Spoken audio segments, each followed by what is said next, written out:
Good evening, War Eagles, and welcome to the War Eagle TV football pregame show.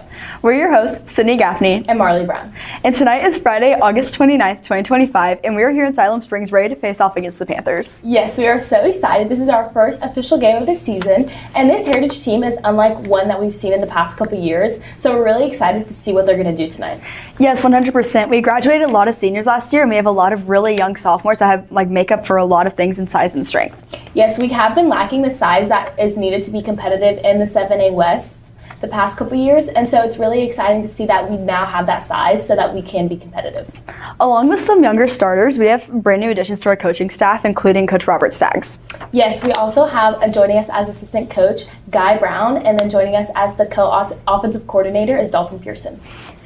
We are really excited to see just the new style that these coaches bring and just all the new insight that they can give to our athletes. For sure. The roof is the home's main defense against the elements, so services like upkeep, repairs, and upgrades are vital. David's Roofing is the only roofing contractor in Northwest Arkansas that has the prestigious Select Shingle Master rating from Certainty. With David's Roofing, your roof is in good hands. Hey War Eagles, welcome back. It's Carson Goldman. Today I'm here with our co-offensive coordinator, Coach Pearson. Coach Pearson, how's your time been here at Heritage? It's been really great. I've enjoyed my time with the football program, and I have the pleasure of being in the hallway of excellence down here with the PE department and health department. So it's been a really enjoyable experience so far. We're glad to have you here. So you're our quarterback coach. Tell us a little bit about our quarterbacks. So we have 3 quarterbacks on our high school team. The first one, his name is Braden Carroll. He's a really hard worker. He's the type of kid that always looks to do the extra thing and is always looking for a way to get better. Is extremely coachable and is just very much committed to being the best player he can be. Our second quarterback that we have is Jack Presley, and he's a great person to be around, and he's easy to be around. He's a kid that is always looking to laugh, which is always something that you look for, especially with as much time that we spend together with our players and our coaching staff. You always want to have people that you enjoy being around, and Jack's one of those people. He's also a quarterback that likes to extend the play and make things happen a little bit, which kind of gets him in trouble sometimes, but also he can make plays that not all quarterbacks make because he is looking to extend it and all those things. And so sometimes he makes me really happy, and other times he's putting me on the verge of a heart attack. But he's a great kid to be around, and I love him. Our JV quarterback, his name is Tucker Blake. He came to us late in the summer and has developed very quickly, has had a really good grasp of the offense that we're running, and has a rocket for an arm. We were talking the other day, and he's going to end up being a dual sport athlete, I believe. Mm-hmm. And he will, now I haven't put him on a clock or anything, but allegedly has a pretty good fastball. But the way he throws the football, I can believe it. So really excited about our quarterback group. They're a great group to be around. They take coaching really well and really enjoy competing every day. Mm-hmm. How are we working to develop those 3 quarterbacks into a strong high school quarterback? So we do a lot of things. So I started coming in the spring, and what we started doing is in the summertime, we did what we call quarterback school. And that's where me and the quarterbacks would come in and we would break down either our individual plays, our concepts that we're working, pass protections, and then also learning on how to recognize defensive coverages and defensive formations. And we use different communication landmarks. I have a really good friend of mine named Dub Maddox, who's a state championship coach in Oklahoma, and now he goes around the country helping quarterback coaches and quarterbacks develop different communication skills and a lot more on the mental side of the game. And we use a communication system that he's built that kind of divides the field up into 15 different spaces, and they only have 11 players, so there's 4 bubbles somewhere where we can take the ball on any play. And teaching them that has really accelerated their knowledge of the game and has able to get them to play a lot more confidently. So we use that, and then it's about getting them as many reps as possible and giving them as many looks as we're going to see throughout the year, and to get them just comfortable with being able to know what to do with the ball and when to do it and things like that. You mentioned reading the defense. How are we teaching our quarterbacks to read the defense this year? So a lot of it is pre-snap, and a lot of people don't know that a lot of recognition of what a quarterback does is pre-snap. And that's what makes guys like Tom Brady or Peyton Manning or Patrick Mahomes as good as they are, is they go through a series of questions before the snap even happens. And then that way they can always put their team in a better situation. And so that's the thing that we're teaching our kids, is we're trying to teach them, hey, you go through these series of questions. How many safeties they have? Where are the corners at? How many guys are in the box? And once we have those answers to those questions, we can eliminate certain things in a play call, or we can eliminate what's open and what's not. And then that way we only have to look one or two places versus trying to diagnose the whole field in about 3 seconds. So that's probably the biggest thing that we do, is trying to teach them, go through your pre-snap process, see what's out there, and then put the ball in the hands of our dudes and let our dudes be who they are. Yeah. Being a quarterback, it's a very quick, tough position. How are we teaching our quarterbacks to stay calm under pressure and really just get through the play and be accurate? So the first thing that we do is we have to model being calm. And that's not something that I naturally do. That's something that through, my over 11 years or a decade of coaching has kind of taught me of, when you panic, it gives them the green light to panic. And so if you're composed, they're composed. Yeah. And so that's the first thing is I and the other coaches on staff have, we realize like being calm is a better place for them to learn. And once they learn, they'll be able to perform better. And so it starts with us as a coaching staff to model the behavior that we want to have. And then the next thing is we try to educate our players, and specifically the quarterbacks, because they have so much on them, that the number one rule of our program is do not panic. There's always an adjustment. There's always a reason for what we do or how we do it, or there's always a change that we can make to make a situation better. And so there's no need to panic. And a lot of that times, it's just that we need more time to develop. Yeah. And that's a good answer. And so rule number one is don't panic. And then a lot of preparation to have those answers for them. And always trying to put them in a situation to be successful, and having a quarterback-friendly offense helps out with that a lot. So having a good, strong run game with a solid offensive line and wide receivers that we're confident throwing to, that helps out a lot with having composure and knowing that we have a place to go with the football. Thank you so much. We're so excited to see all the work our football teams put in.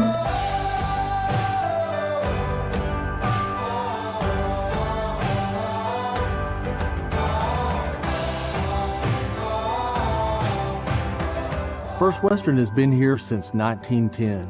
We've earned our reputation not just by what we do, but by the way we do it. We call it the First Western way. Come on in and see for yourself.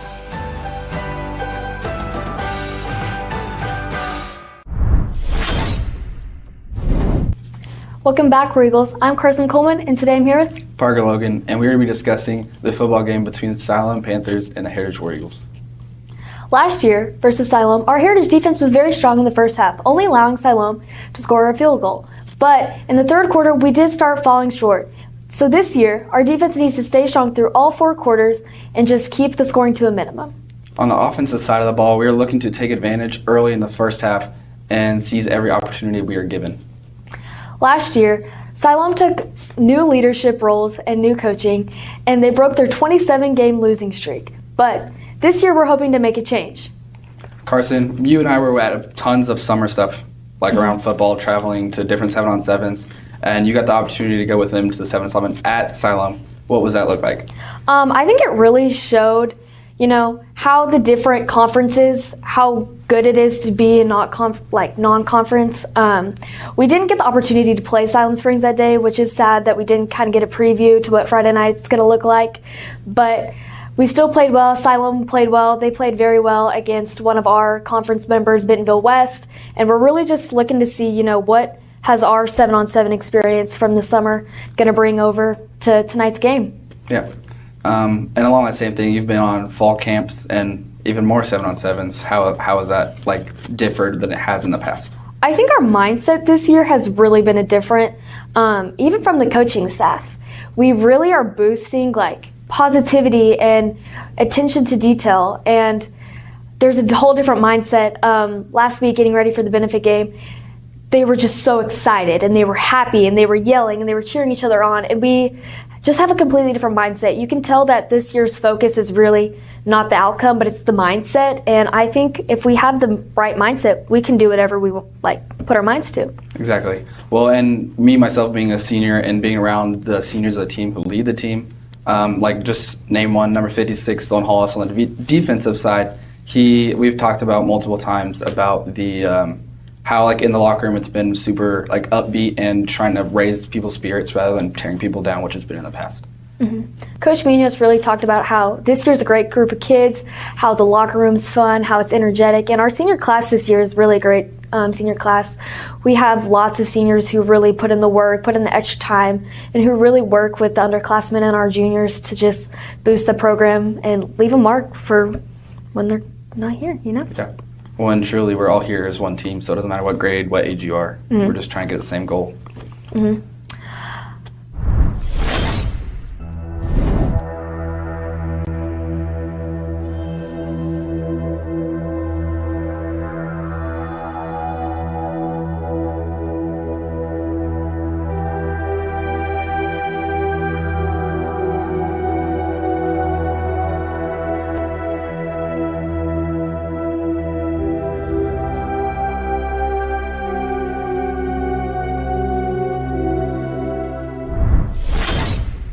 And now we're headed to one of our favorite segments, Football Pickum, which we choose between two teams in the state of Arkansas.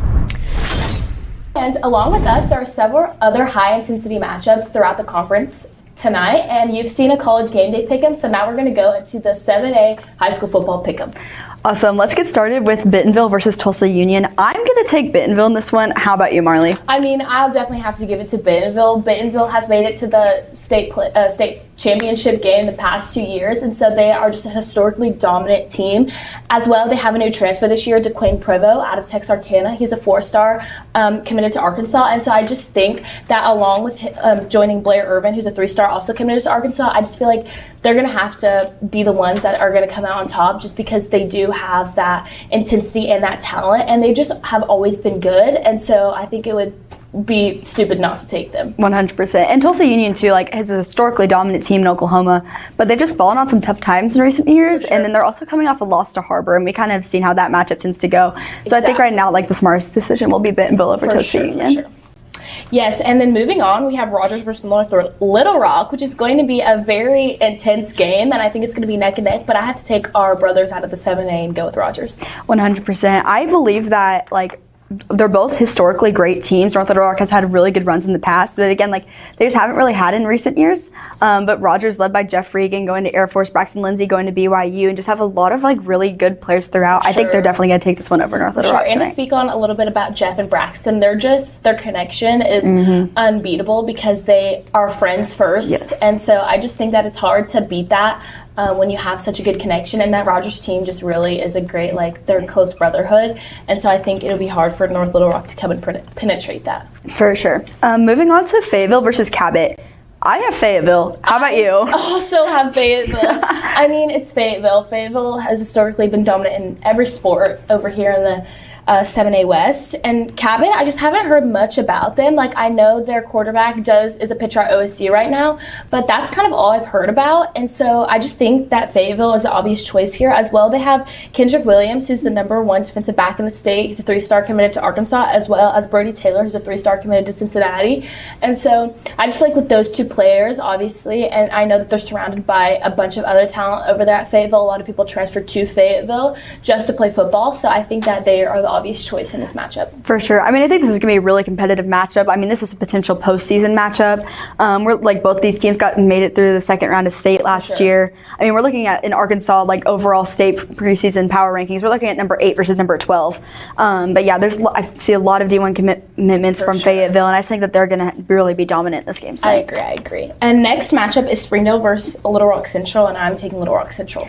Yeah, I'm taking Springdale. I mean, look, these are both like historically have had really good teams. For sure. But Springdale is really coming off of one of their best seasons they've had in a while. Like they graduated a lot, but what I really saw out of that team last year is people that want to go out and compete. Yeah. They have a strong defense that are just waiting to go and hit somebody else, go fight. And I just see a lot of grit out of that team. I really like that side of them. I agree with you, and I definitely think that us Heritage, we can take a page out of Springdale's book because they have been the underdogs for so long, and I think last season they kind of broke through that glass ceiling and finally realized that you have to take ownership over your own legacy, and that's what I really saw out of them, and they just brought that fight because I just felt like they cared a lot more about winning than any of the other teams there, because like Bentonville, Fayetteville, Harbor, like they are known as good. Like they don't have to prove anything to anyone, but like us in Springdale, we really have to prove that we deserve our spot in the 7A. And so I just really saw that from Springdale. I think it'd be great if Heritage kind of adapted that mentality as well. Yeah, 100%. Let's move to West versus Greenwood. I have Greenwood. I also have Greenwood. Yeah. I think it's Greenwood. Greenwood they are 36-0. They haven't lost a game in 3 years. And so I mean, they have Kane Archer. All we hear about it over here in Arkansas is Kane Archer. I mean, he's great. He has an amazing talent, and I really do believe that a team is built around their quarterback. And he's just a natural athlete, and he makes a lot of big time plays. And so I think that encourages the rest of the team to make these big time plays because they really are ride or die for that quarterback.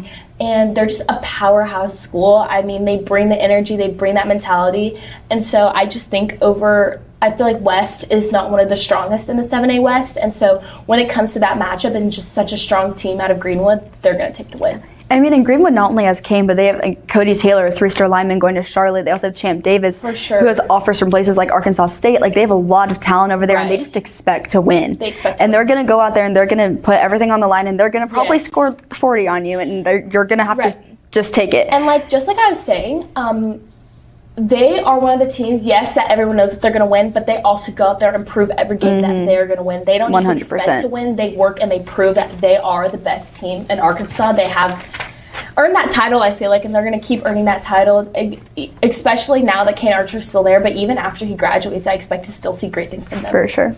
Next is Harbor versus Broken Arrow, which I feel like, again, is a very toss-up game, but I think I'm going to take Broken Arrow. Yeah, I'm going to take Broken Arrow in this one. I mean, Harbor is coming off a win over Tulsa Union, and they have a new coach and new playing style, and I'm really excited to see how this plays out. But Broken Arrow historically is a great team out of Oklahoma. They have a lot of state championship runs. Their coaching staff is loaded with former college coaches, former state championship coaches, former college players from places like Tulsa and Oklahoma State. I just really, I'm excited to see what Harbor does and how they go out and compete. But I just have to take Broken Arrow in this matchup. I agree. I really haven't heard a lot about Harbor football in the past couple years. I think Harbor's a very baseball-dominant school, and so I just haven't heard much about their football in the past couple years, and I just think that it goes to show, the teams that you hear about are the teams that are winning. And so I just think, I got to go with Broken Arrow. Yeah, for sure. Okay, now for our last matchup of the night, we're going to go to the battle for over Rogers Street. We got Fort Smith Northside versus Fort Smith Southside. I have Northside. Who do you have? I have Southside. I mean, I just think I got to take the underdog on this one. As we know, when it comes to crosstown rivalries, our rivalry runs deep with Rogers. We want to win those games. We bring everything that we have to win those games. And so I just take that and apply it to the Southside versus Northside game. And I just know that it's not a conference game. And so I think that they're going to come in with a sense of the only thing we have is to prove ourselves. It's not that we have to win to go towards our ranking. It's just that we have to prove ourselves. And so I think that any given team on any given day can win. It doesn't matter. You look at the statistics and they do help predicting, but I mean, any team can be thrown off that one game, and I think it all comes down to who wants it more, and I just think that Southside's going to want this one more. Yeah, for sure. I mean, obviously, like you just said, it's no longer a conference game. It's a 6A versus 7A matchup. I think like these are both two historically very good teams in the state of Arkansas. For sure. And so I think that I trust that Northside's going to go out there and they're going to want to fight. They're going to be aggressive. They're going to go after people. Definitely. And I think that like Northside tends to be like that in that side of town, like that. With that chip is on their shoulder. Yeah. Like they're kind of more like the Heritage and the Rogers Heritage rivalry. Right. I feel like they're gonna go out there and they're gonna want it more and they're gonna be more aggressive. For sure. And I think they're just gonna go out there and just like all bets are off, see what happens. Like this doesn't count for anything but like bragging rights in the city. Right, so for sure. Yeah, I got Northside. Yes, and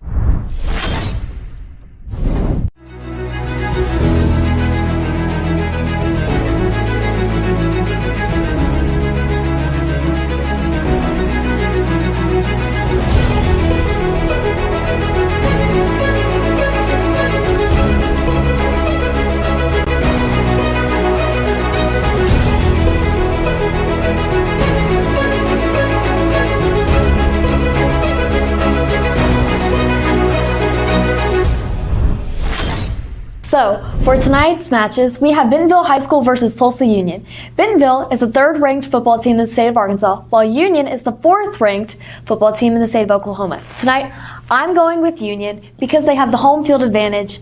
You know, a long bus ride, it's going to be a very competitive game. They're not going to have their student section, big fans like Tulsa Union will. I'm going with Union. Parker? I'm going to go on the opposite side of the ship. I'm going to go with Bentonville. I think they're going to take the long bus ride all the way there, keep their momentum that they keep at home, and just remember the people they have at their stadium cheering for them. So I choose Bentonville High School. Okay. Up next, we have Bentonville West versus Greenwood. Everyone knows the Greenwood legacy. Everyone knows how talented Greenwood is. I'm going to go with Greenwood. I agree. Yeah. Up next, we have Harbor High School versus Broken Arrow. Broken Arrow is a very talented and well-respected team in the state of Oklahoma, while Harbor is building up their name within Northwest Arkansas and the state itself. But this one, I'm going to have to go with Broken Arrow. I agree. Yeah, I think Harbor is still in that transitioning phase between losing their seniors and rebuilding with new coming students, athletes, coaches, whatever it be. So, yeah, Broken Arrow. This next game is going to be a big game for us to talk about because these are two of our competitors. One is in our conference and one is not, but they're both home games and will be very competitive games. So we're going to talk about Springdale versus Little Rock Central. I have Springdale. It's home at Springdale. But this game is really going to be kind of pivotal on how we're going to look at our offense and defense and how we're going to change because these are both very winnable games. Springdale's our homecoming game, and for me, that's the game that's most winnable in our conference. They did lose a lot of seniors last year. It's very much a rebuilding year for Springdale, and I think this game is really going to kind of project on what the rest of the season is going to look like for those two games, and we really need that knowledge. I agree, yeah. I think it's going to be a very determining game on what happens for the rest of the season just within the 7A West and the rest of the conferences in our area. I'm going to go with Central, though. I think they're returning a bunch of players, and with Springdale also in kind of the same ship as Harbor is rebuilding and losing seniors with transfers and everything. I think Central's going to take that opportunity at home and really show them who's going to win that game. Next up, we have Rogers versus North Little Rock. I have Rogers here because it's a home game. Rogers is very strong this year. They will be one of the top in our conference. Lots of seniors, lots of power, lots of physical football, and I think it's going to be a Rogers year, and they're definitely getting the W tonight. Yeah, I got the Mounties. Up next, we have Fayetteville versus Cabot. I have Fayetteville. They have a lot of motivation this year after the state tournament last year. They have a lot of motivation, and they use that for kind of momentum, and I think Fayetteville is going to come out on top tonight. I concur.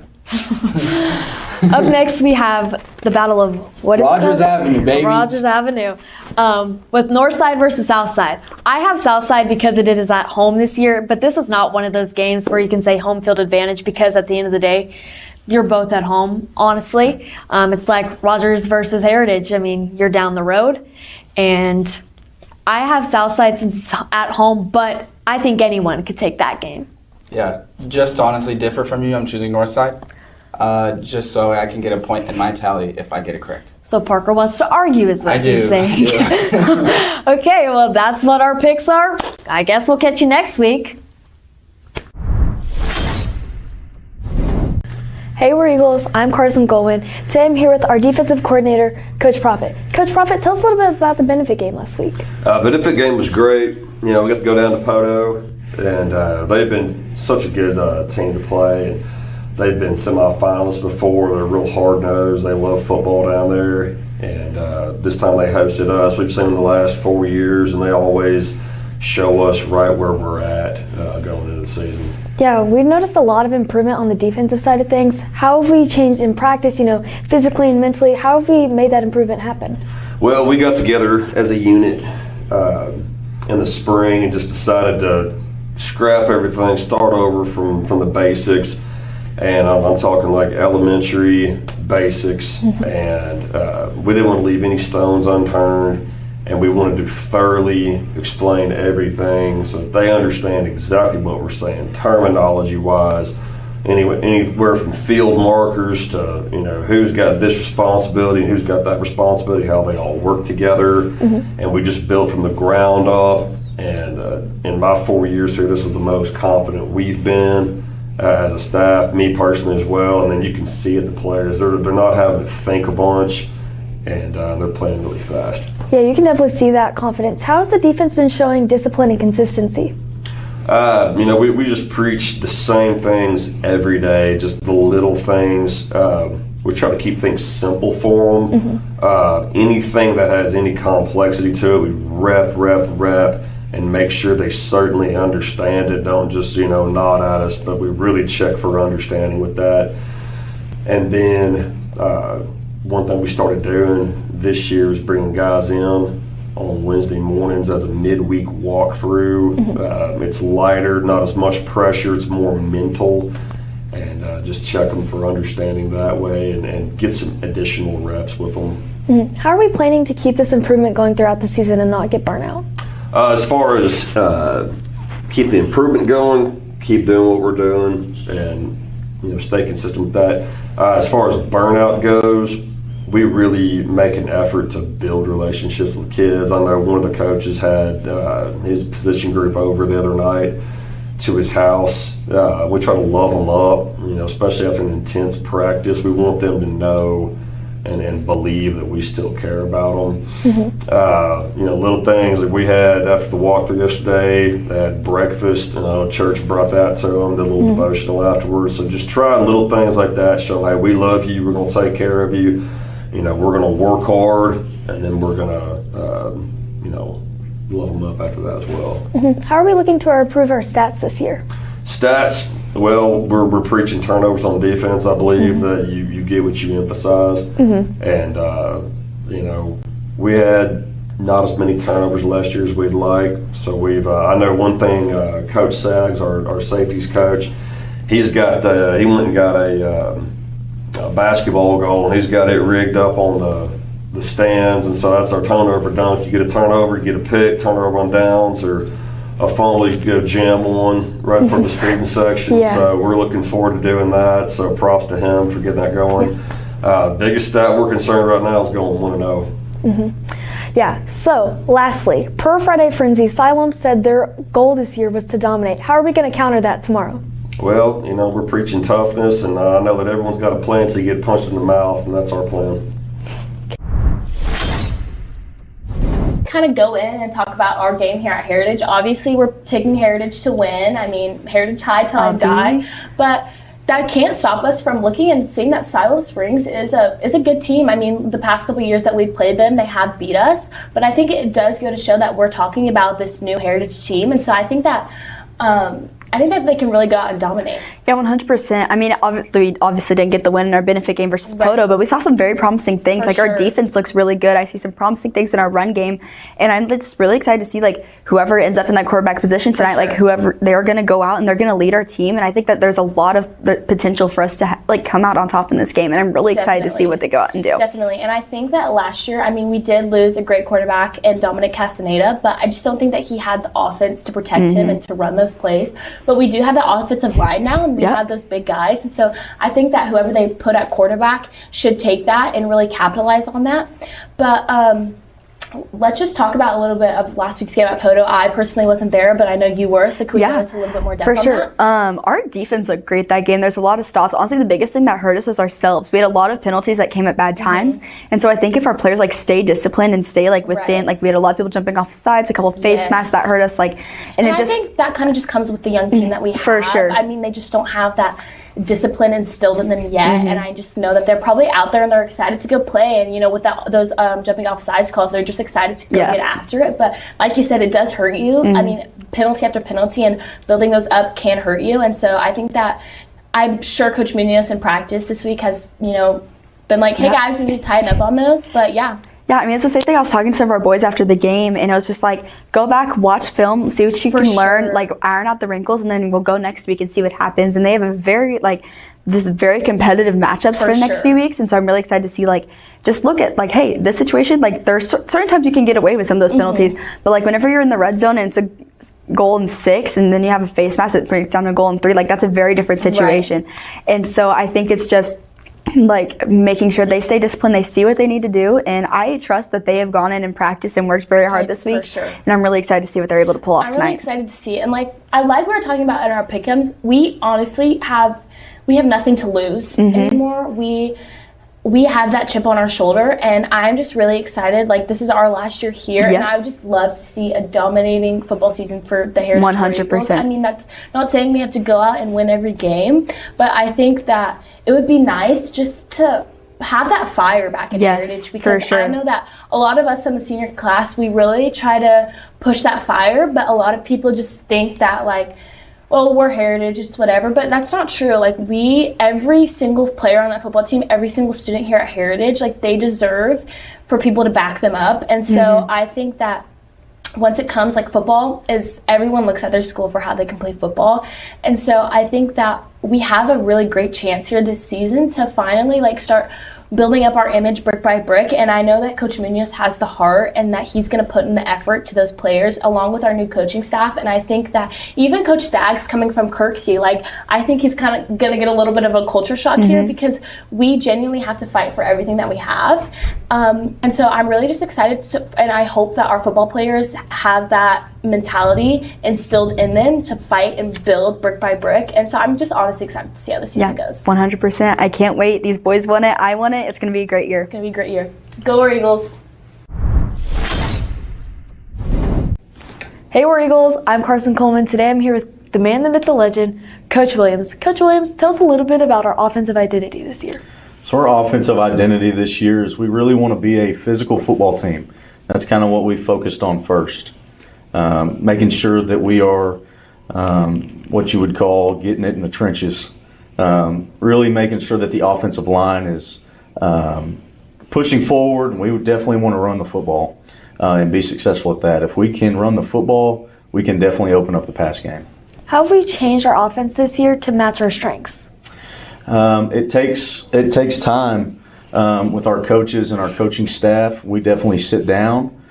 We talk about the things that we need to improve on, and we definitely look at film from the previous years to see how can we be successful. What can our kids do and what can't they do?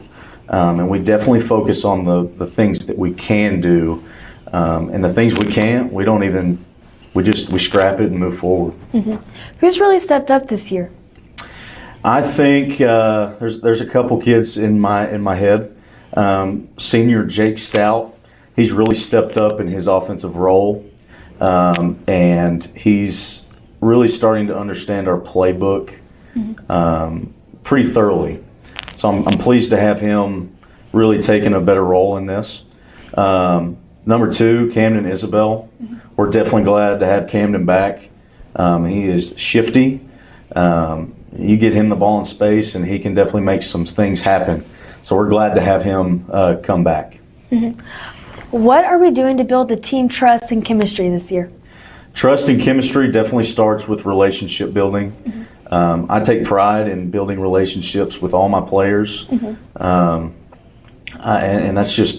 That's where it starts, is definitely building that relationship with the players. Once you've built that relationship with them, they'll do anything for you. And I definitely take pride in that. And I think that our relationships as a unit have greatly improved from the last couple of years. Yeah, I can definitely see that on the field. So how do you define a successful offense despite the score? Even if we don't lose or if we don't win, we just, what did we do well? And we definitely want to take in consideration the small things, the small victories. Were you disciplined? How many flags did we have? Did we have 0? If we had 0, that's fantastic. That's what we want. And as we go through each week, we can make corrections on those things and definitely, continue to push forward in the season and just switch those things around. What message are we looking to send this year with our offense? Our main point this year has been to compete and hold ourselves accountable. How do we compete day in and day out? Are we competing on the field? Are we competing in the classroom? Are we competing at our jobs? And then holding ourselves accountable, I definitely want our players as a whole team, to make sure that we're watching film and hold yourself accountable. If you made a mistake, it's completely fine. We're human beings. We will make mistakes. But what action steps are you going to take as a player to not let those mistakes happen again? That's holding yourself accountable. Thank you so much. We'll see you Friday at 7 p.m. If you're not able to make it to the game in Siloam, watch live on War Eagle TV. Go War Eagles! Go War Eagles!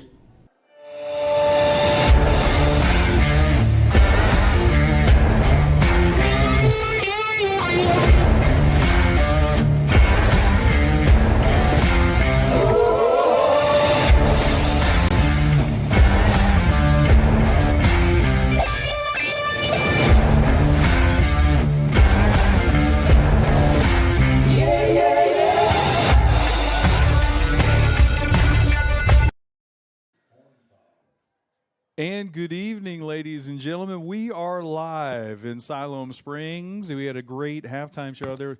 What a good production put forward by our broadcast team staff. You guys have already seen the best Gaffney, and certainly at least a very good Brown, if not the best Brown along the way. What a good job they did there. But Jermaine, I'm with Jermaine Brown here. My name is Darren, and we are getting ready to go. We got real live football. It is a football Friday night in the Ozarks. Well, I'll tell you what, DG, there is nothing like Friday night under the lights across America. Every small town, every big town, they get to experience this tonight as opening week of the high school football season. You smell the hot dogs and the popcorn in the air, and it's a really, really beautiful evening here. It's Siloam Spring, not too hot, not too cold. The weather's going to be great. Stands are filling up. It's time to play some football. What a beautiful night it is to kick this one off. It's getting dark a little bit early. It feels a little footballish outside. It's a little bit cool, so it's going to be a good night for it. You can see the captains at midfield here. We'll give you those names. Number 18 out there is Jake Stout. 74 is Kiolaris Mendy. We have number 20 is Evan Gordon, and then Will Stone is out there also. He's number 8 for the War Eagles. Those are your War Eagle captains for this evening. Toss is done. We're going to see how we're going to get this thing going here in just a minute. Still 1:55 to go on the pregame clock, so we're still a couple of minutes away from football. Both teams still in the tunnel. But the opener for both of these teams, Jermaine, and this is one that both of these wanted to get the opportunity to get. Absolutely. We've had some success against Siloam. Beat them here 2 years ago. Last year was a bit of I would say, DG, a mild upset. It was Coach Doug Lockridge's first game as the Panthers head coach, and they came to Heritage and they pulled out a victory over our War Eagles. So, it's got to be in the back of the mind of our players, of our coaches. Hey, we let one slip away last year, but this year, hey, let's jump on them. Let's get that win number 1 out of the way. As you mentioned, we won this exact game, the opener 2 years ago, right here in this stadium. So we would love a repeat of that. And here come the War Eagles out of the tunnel. You guys can see them on your camera. Hope springs eternal, new year. White on white with navy helmets and the white H plastered on them. We get ready to go. And Jermaine, you've I know a player yourself, one of the best. You finally get to hit somebody else tonight, right? That's I mean, right. everybody's excited about tonight. That's right. You beat up on your own guys for 3 solid weeks during fall camp.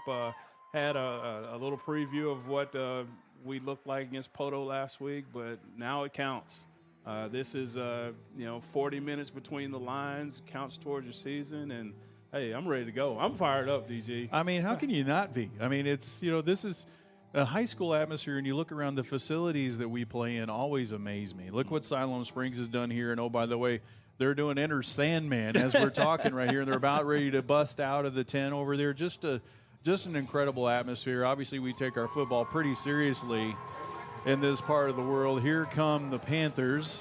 They're wearing the maroons with the black pants and the silver helmets. Based on the toss, we know what happened. Siloam Springs won the toss. They've elected to defer to the second half. That means our War Eagles are going to get the football first. And, Jermaine, we know we walked into this thinking we're going to have a quarterback battle tonight. And one half of that battle, Jack Presley, he went down last week over in Poto at the benefit game. He's going to be unavailable. Probably means Braden Carroll is going to take the snaps, and that's a good thing for us. He's actually taken quite a few snaps for us in the past. And Carroll has a big arm. He's proven that a couple times last year. Sometimes he gets into a little bit of trouble, throwing ill-advised passes. But just like we discussed on the drive over here, DG, the more reps you get allows him to get comfortable, and hopefully, the looks that he gets tonight, he's kind of, as you get into a rhythm and you get into getting the ball to your teammates, start trusting your teammates, start trusting those receivers, and just maybe he'll not make as many not make any mistakes. Theoretically, you don't want him to throw any interception or put the ball in harm's way. He's a strong arm kid. We were kidding around before. He reminds me of a younger version of me. If your arm is strong, you can think you can put the ball anywhere, and he does. What it does do is it enables some things downfield. So we'll see how that goes. We're getting ready to go deep to receive. Cam Isbell, and actually it looks like it's a fair catch called for and made by Connor Autrand. Backpedaling it, he has it at the 22-yard line. That is where the War Eagles are going to take it. We are moving. If you're listening to us instead of watching us, the War Eagles are going to be moving from left to right. As we say it to you again, we are white on white, Navy helmets. And Darren, one thing I'm excited to look to see tonight is we're starting, and I don't know if anybody else in the state, we're starting 2 sophomore offensive tackles. One thing about them, they're huge. Yep. There are some big old boys out there. And looking through all this throughout our roster, old high school coaching wisdom says that for every sophomore you start, that's a game you lose. But I hope that's not true, because we look through this lineup. A surprise coming out of it. We are under center, and quarterback is Cannon Sacalolo. He's going to hand it off up the middle and fumble. The ball is fumbled on the first play. It looks like Siloam Springs has it, and they do. So a little wrinkle there coming out on the first play. Not the way we wanted to get this one going. The War Eagle defense is going to come out from that sideline, and they got work to do coming off a turnover on the very first play of the year. Well, yeah, you hate to see that, Darren. It's just kind of a wrinkle formation that we have. We talked about it on the way over here that, Warriors are going to line up and do a little wing tee look because of the injuries to one of our QBs. But let's just hope defense can come in and step up and get the ball back for us. Titus Benson is the quarterback for Siloam Springs. Mason Short is the tailback behind him. They're in a pistol formation, three wide receivers. Slot receiver is to the far side of the screen. They look to the sideline, check into a new play, and now they're ready to go. That is the handoff to Short. Short over the left edge. He's got room into the secondary. There is a flag down at the 20-yard line. Might have a hold here. Looks like we forced him out of bounds. That might penalty marker is right at the 20. We are counting on this being a holding call. Yeah. Saw that block there. It looks like he got a little bit of a grab. Too good a block, perhaps. It was great block. And they are going to go backwards. Yeah.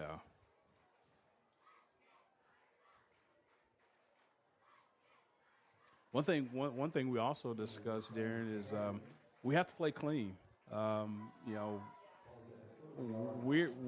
don't think we're a good enough team to make a bunch of mistakes and then come out with a win. So we got to play clean. That's hard to do if you're asking kids to play a perfect ball game, but we got to limit our mistakes. And it is a holding call, but they actually started at 4 yards downfield. So you're going to get the ever unusual 1st and 16 from the 30-yard line. Motion man for Siloam Springs. They're going to do the pop pass to him. That is Marcus Smith. He's going to be wrangled down at the line of scrimmage. That's Olajuwon Smith. Well, it looks like the Eagles. Ball came out on that one. The far side official says he's down by contact, but a nice play by Olu Smith with help from his friends. Well, you like to see that pursuit to Lost the ball. another there. one. Love to see the pursuit by the War Eagles. They're hustling. They're running to the ball. We mentioned some of those big bodies. The War Eagle staff likes the fact we've got some size. We also mentioned they're really young, so they're going to be getting some experience right here, right away. There's a give over the right side. That's the first play of the game. Oh. Makes one man miss, goes to the next level. Sloan Hollis in on the tackle. Samuel Klein comes up from his safety position. They get a bunch of that back. They're going to spot it between the 21 and the 22. It's going to be 3rd down and long still. Good opportunity for the Eagle defense to get themselves off the field right here. 3rd and 8, they call it on the scoreboard. Pistol formation again.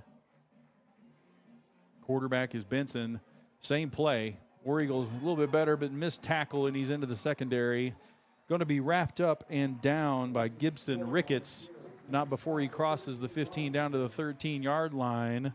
And there you mentioned the mistakes we've got to overcome. Siloam Springs just overcomes a holding penalty, and they convert on a 2nd and long or a 1st and long, and then a 3rd and long. 1st down in scoring position. They're in the red zone. A little different look right here. The halfback short goes up. Now they're rolling out to the right. Benson now throws it across the middle. It is complete. Looks like that's Jack O'Brien on the catch. O'Brien kind of found the soft spot in that zone there, allowing the quarterback to just sit down and make himself open. The quarterback scrambled and was able to find him. They're going to give him 1st down yardage on that as well. 1st and goal to go. I think it's a little generous quickly to give that spot. Inside give. Ball comes out. Did we come up with it? Heritage has it. Looks like Looks like it, and we do. Coming up from the bottom of the pile, Diego Juarez. Where's that basketball goal? Did we get the dunk? Did you see it? I don't see it over there. We've got one. That's our version of the turnover chain. And it looks like our broadcast team is sprinting down. Maybe they can get a look. Tell you what, all these turnover chains and so we actually have a basketball goal. They did it over there over in Podo, and they actually somebody was holding it up. Maybe it was a little bit too awkward, and we're just going to do it at home. But somebody was holding it up, and then we got a dunk for it. It was actually pretty creative. Hey, there it is, across the way. I wonder if Juarez with a dunk. I wonder if Coach Olson had something to do I don't know if anybody can zoom in on that. Right in front of the band is where they've got the basketball goal set up. Oh my goodness. For sure, but we are back in our own goal line. Same formation. Handoff straight up the middle. There's nothing doing on that run there. Maybe that was Diego Cervantes on the carry. Going to get just a half a yard. A lot of ways you can generate a win in quotes right here. You can just get yourself off the end line and be able to punt the football away. Or I don't think there's a rule against us going 99 right here either. No. Another inside give. A little bit better push across the 5 to the 6. A little bit more breathing room. Like that push the O-line is getting right here. Get low and drive the man backwards. Get us off that goal line. It's 3rd and manageable. This is a manageable 3rd down right here. Quarterback Sakalolo, he actually ran over to Coach Williams on the sideline to get the play himself. Old guys like us, we used to have wide receivers running it out. We didn't have the quarterback running himself, but Obviously, a young guy hasn't taken a lot of snaps. We want to make sure we get this one right here as we're coming off the goal line. Again, 2 backs in the backfield, motion man. Wingman in motion. Oh. Ball comes loose. He's just going to fall on it, I believe. Actually, Siloam Springs says they has it, but why wouldn't they? I would just 4th down it is. We just fell on it. Fall on and punt. It gives you some room to ball's on the 4-yard line, so it's gives you some room toward the back of the end zone so you can get a good punt away. But Siloam will probably get some pretty good field position here, barring the return. Ronald Diaz back in punt formation. He's also the place kicker for us. Did a good job last year as a sophomore. The return man for Siloam Springs has got his feet planted at his own or at our 45. We've now run 2 people on late. It's early in the season for everybody. Yeah, that's right. You're on the punt team, guy. Yeah. Get out there. We need a body.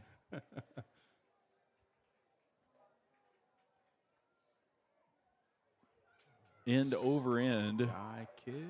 See if we can get a good bounce on it. Second good bounce. How about that? It's going to roll dead inside the 35 at about the 33-yard line. 7:21 to go here in the first quarter.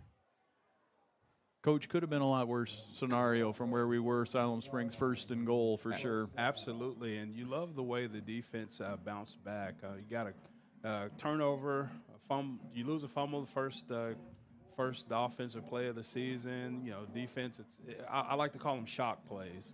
You know, you put your defense in a shock situation, and they responded by getting a fumble of their own on the goal line. So. And they're back at it again. Siloam Springs' second possession of the opening quarter. Quarterback is Benson. Running back behind him is Mason Short. Now he slides over to his left hip. Double reverse pass. Benson is going to take it. He's going to go past the line of scrimmage. He's going to be tripped up on the play by Diego Juarez, who's the guy that recovered the fumble. He's had a busy last couple of plays for the War Eagles. Going to be gain of about 3 and bring up 2nd down. Good awareness by our defense there. They didn't get fooled with all the eye candy and all the motion, stuck with their man, and, you know, Siloam came up with a really short game. No harm done on that play there. New back in the backfield is number 7, Ryan Estacio. They're back to the pistol formation. That should be a false start, and it is. They get it. I was wondering if they're going to get it. The tight end fell forward onto his hands.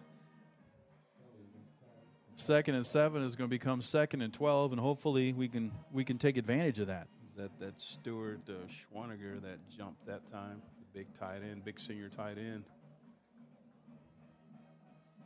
Stuart gave us some problems last year over at Heritage.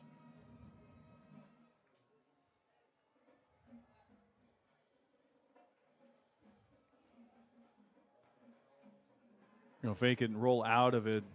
Right back to the big tight end. He's going to get into the 2nd level and forced out of bounds inside the 20, down to the 18-yard line. Coming up from his safety position again is Sam Klein. But that's going to be a Panther 1st down inside the red zone again, Coach, at the 18. It's good play design there. Why Shiloh faked the sweep to the left side, and quarterback, it's kind of a waggle, was able to roll out and catch that tight end in the zone, and he's able to catch and make a run. Look like Boaz Benson 0. He's got the back plate up there. He's got his jersey tucked up above it. Should be illegal for us announcers. Well, you know what they say, DG, you look good, you play good, huh? Little reverse give. First hit in the backfield is by Santi Cortez, and it's going to be cleaned up by Evan Gordon. Pretty well played by the War Eagles. Going to be a gain of about 4, brings up 2nd down and 6. That's Estacio. They had him in the slot there, and they ran him on a little motion, little slot end around right there. Jet sweep. We're being very disciplined on these sweeps and motions, and not getting fooled with the eye candy. Here's another one right here.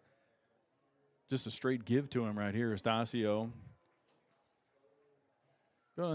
Actually, he's going to continue to fight forward and push the pile. He's going to be very close. It looks like the official on the far sideline is really quick to give 1st downs. Either that Yeah, he's just going to to point. We're not measuring. We're just going. They got it. Yeah, Oh, no, wait. That's going to be first and goal. Oh, okay. Yeah, he's just telling them they don't need that one. We only need this guy right here. We got first and goal just at the 8-yard line. Pistol formation again. The Twins are to the bottom side of your screen.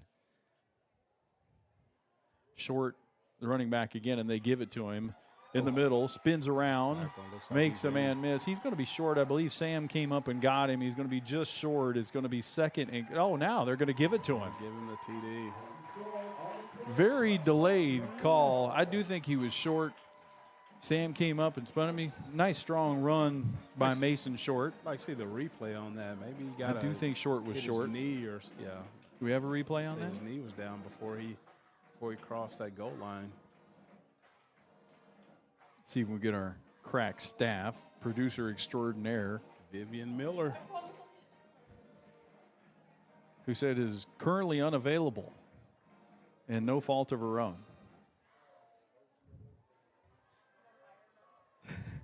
Siloam's kicker runs on late. Like you said, It's early in the season for everyone. Dude, we're kicking an extra point. You need to be out there. Nan Aguilar is the left-footed kicker. It is up, and it is good. At 5:14 to go here in the first quarter. It is Siloam 7, War Eagles nothing. We're going to get back for our third possession right after this. Is the home's main defense against the elements, so services like upkeep, repairs, and upgrades are vital. David's Roofing is the only roofing contractor in Northwest Arkansas that has the prestigious Select Shingle Master rating from Certainty. With David's Roofing, your roof is in good hands.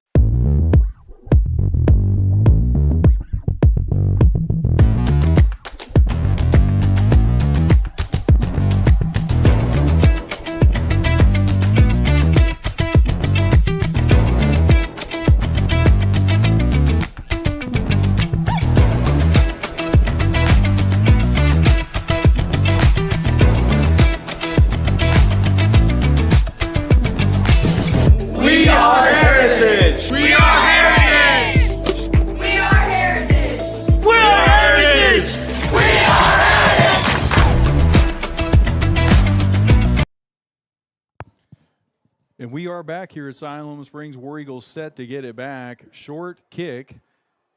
That is muffed on the ground again, and Siloam Springs is going to get it. Oh, man. Fair caught the first one. That one through the hands of the returner. Another shot. Here in this first quarter, we have put our defense in horrible positions now twice. Unfavorable positions is what they like I to guess say. we were talking about it, like even on the first play of the game, I use the phrase, of course, you're sitting over on the sideline having a Red Bull, which isn't what they were doing, but you're not thinking you're coming into the game and the first play of the game goes on the ground. Yeah. Now, kickoff goes on the ground. Siloam Springs recovers. That's like one of the most shocking things that I can remember as a player. It's like you're on the sideline, especially defensively. Just got off the field. You're probably talking to a coach. Defense, get You're out probably there. talking to a coach. A coach has got his back to the field. He doesn't even know what's happening. You're making an adjustment, getting ready to go out there, and now it's like grab your helmet and go. And they're going to try and take advantage of it. Benson looking downfield. He's going to scramble, and we got a chance to pick it off. Coming in, Josiah Cordova had the best play on the ball. Or the 28 instead of 26. Really like the pressure Sloan Hollis was providing there on that Siloam quarterback there. Almost got a sack. Robert Pickard. That's Pickard over there, 28 instead of 26. Certainly had the best opportunity at that football. Well read. Siloam looking for a chunk play off of that turnover. Unable to get it. Handoff goes to short. Again, filled nicely by Santiago Cortez from his linebacker position. That Will Stone in there also? Nope, that's 0. That's Connor Autran in there. Help clean that up. That's only a gain of 1. Good response so far by the War Eagle defense. Brings up 3rd and long, 3rd and 9. Connor at that middle linebacker. I like to call that the thumper position there, Darren. Very aggressive tackle there, able to fill that gap, and he did what he's coached there. Cortez is a guy's name I called a lot last year, too. He made a lot of plays last year as a sophomore, and there he stretches it out. Into the secondary goes the running back, though. Lowers the head. It's going to get him very close to a first down. Looks like it is going to be first down yardage. Second effort by the running back Estacio. They're going to overcome that 3rd and 9, get 9.5. Ball is placed at the 27-yard line. First down, Panthers. Siloam's been pretty effective on those outside zone plays so far, giving us some trouble with those.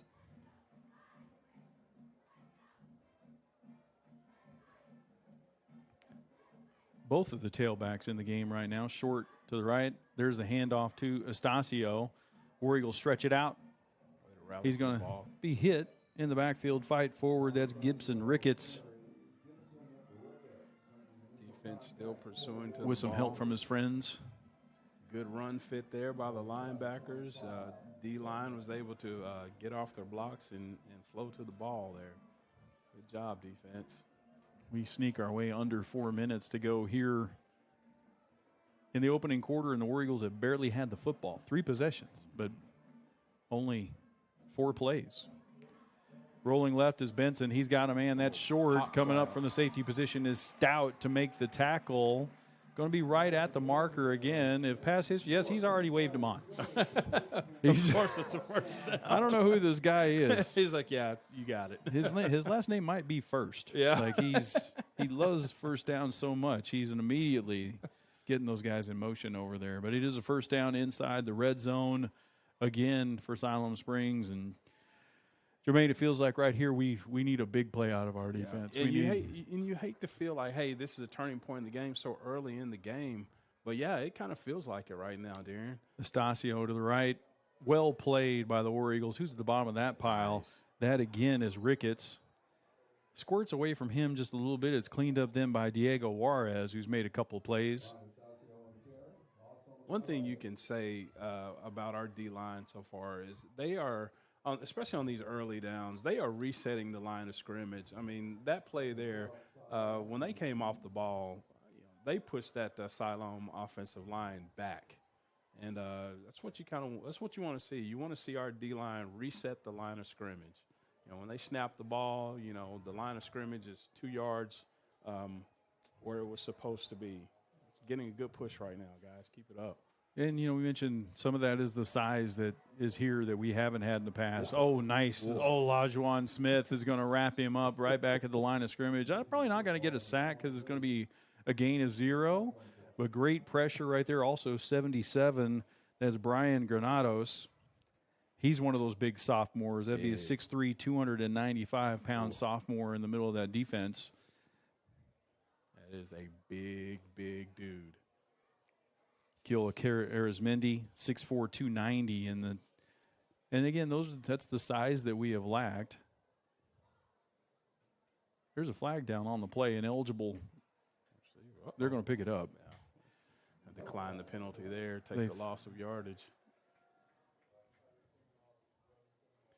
Actually, I think they just waved it off. I think is ineligible player downfield, and they didn't throw the football. Way these offenses are, Coach. I mean, Darren, that's just like, I don't understand that penalty at all. Like, especially if you get a lineman downfield. Like, I was a lineman. I didn't want to run down the This field. is another reverse. Stone diverted him, but he's going to get to the next level and take it all the way to the 5-yard line. That was good execution by Jack O'Brien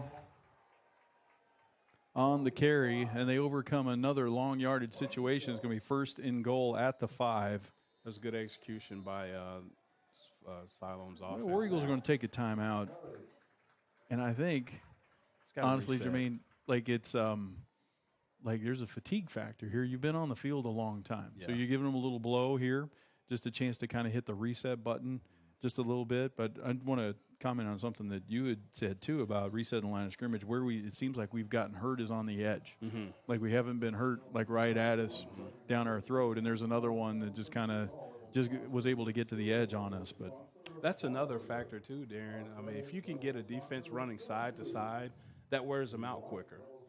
They're not having very much success running between the tackles, so they're going to run a lot of stretch plays, a lot of screen passes.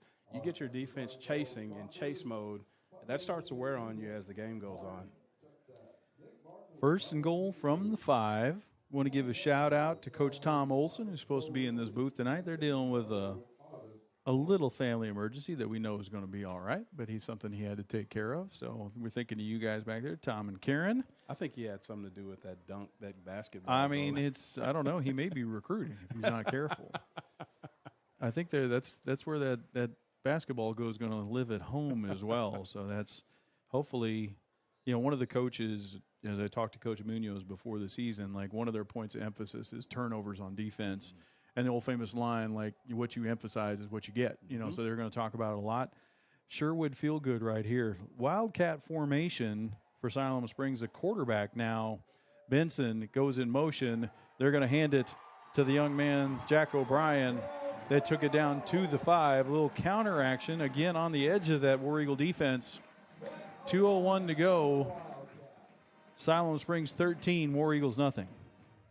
Now you're in a situation where we have to get points on this drive here. I mean, it's paramount that we score a field goal or a touchdown here. And not like you do because there's not going to be enough time left, but just from a mental standpoint, right. You need something good to happen. Yeah. You kind of feel like, well, the game's not getting away from you, but, you feel like, hey, we need to do something. Just like you said, just to, boost the team morale. Like, absolutely. Hey, guys, we're still in this game. We can still compete. And, and all these people have been around here for a while. Like, it's what you don't want is a here we go again, right? And it's like, and this is, we still got a lot of football to play in this one. Let's answer this one right now. Get back in this ball game right here. So the last 2 kicks have been really short. So I bet the Coach Munoz and staff are kind of stressing, like, hey, they're not booting it through the end zone. So just if the ball comes to you, just make the smart play, and if it goes through your hands, fall on it, fair catch it. I think that they've actually made a personnel adjustment in that spot where they've kicked it both times, and now you've got a wide receiver in that location. There you got go. Julian Castaneda over there. Just, it's interesting because you can see Siloam. They line up over on that right hash mark, and they got a left-footed kicker, and he's been kicking it short all the way across the field, which actually gives a lot of time for these defenders, the kick return or kick off team, the Gunners, to get down there and create some problems. Here we go again. Same thing, high, and immediately short angled kick. Immediately, and it was immediate fair catch on the play by Castaneda. So obviously they were coached to get that done, and that's successful. We'll take it to the 30-yard line just about every time. I mean, it's almost like Siloam is like giving up the field position. They're like, you know what, you can have it at the 30. You want the 30, you can have it at the 30. Yeah. And they give us the 31, and that's where we're going to take it. Here come the War Eagles, breaking the huddle. Here comes quarterback change. Now in is Braden Carroll. Running back that comes on with him is Evan Gordon. So a little bit of different look here in their next possession. 2 wide receivers, the top side of your screen. Yeah, back in the gun. Throw it over into the flat, complete to Castaneda. Tries to make a move on a man. He's going to fight forward for 5. Nice gain. Good gain on first down, being up 2nd down and 5. I think that's good for Carroll there. You want to get him in the game, make some easy throws, get him into a rhythm, and that offense. Let's see if these kids come out and hey, it's a different guy in there. Maybe he provides a spark.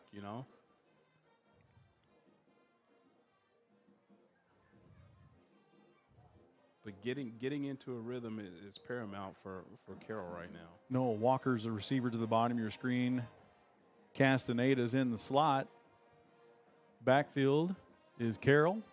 He's going to throw it again. Same play, other side. Castaneda coming up from the safety position with speed is Cole Pittman. It's a good read there by the Siloam defense. Same guy on the other side, too. We made him miss and fell forward for about 5 yards. So you got me that first play. You won't get me this time. Going to bring up 3rd and 6. So you mentioned with the new quarterback in the game, we're in shotgun formation and 3 wides. Single back. More willing to throw the football around a little bit. And it kind of in one of those situations right here, it's 3rd and 6. Would love something right here just to move the chains and keep the football. 3 wide receivers to the far side of the screen. Fake the handoff. Looking across the middle. Nice. Off the fingertips. Looked like it might have been influenced, if not tipped, by the defender. That's Noah Walker. Pass is going to fall incomplete. And the War Eagles are going to give it up. One thing on that last drive, Darren, is I was watching our young offensive tackles, how they were going to hold up. They held up pretty well there. And I think we're trying to help them out, getting it out of the hands quickly, too. Like, we're not... No sense trying to test them along the way. But, yeah, just unfortunate with that one just off the fingertips. That would have been first down yardage. Watch punt. Back to Ronald Diaz. Had to field it on a hop. Fair catch is going to be called for and made. There is a flag down in the area of the punter. I would think that would have to be late. Boaz Benson... Well, that could be a huge looks penalty. disappointed. If it's the running into, which I don't know if it's a high school, really get all my rules. It is a running into. That's only 5. So that's still going to leave up 4th and 2, maybe? A long one, maybe 2. You think this changes Coach Muno's decision? I think what it does is it sure changes the temptation of the decision. He gets paid more than I do to make that call. And all fans like people to go for it all the time, right? But it's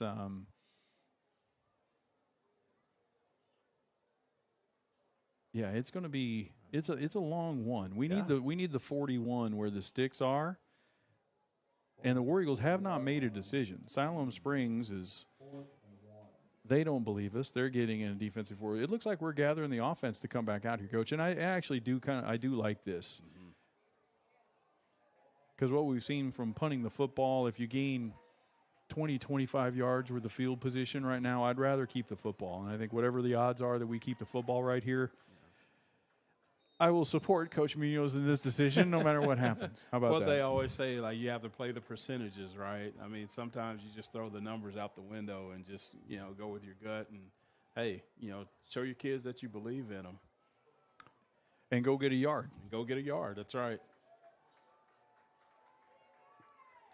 Little bit of a different package, bigger package over here, and we're missing a lineman. Oh, man.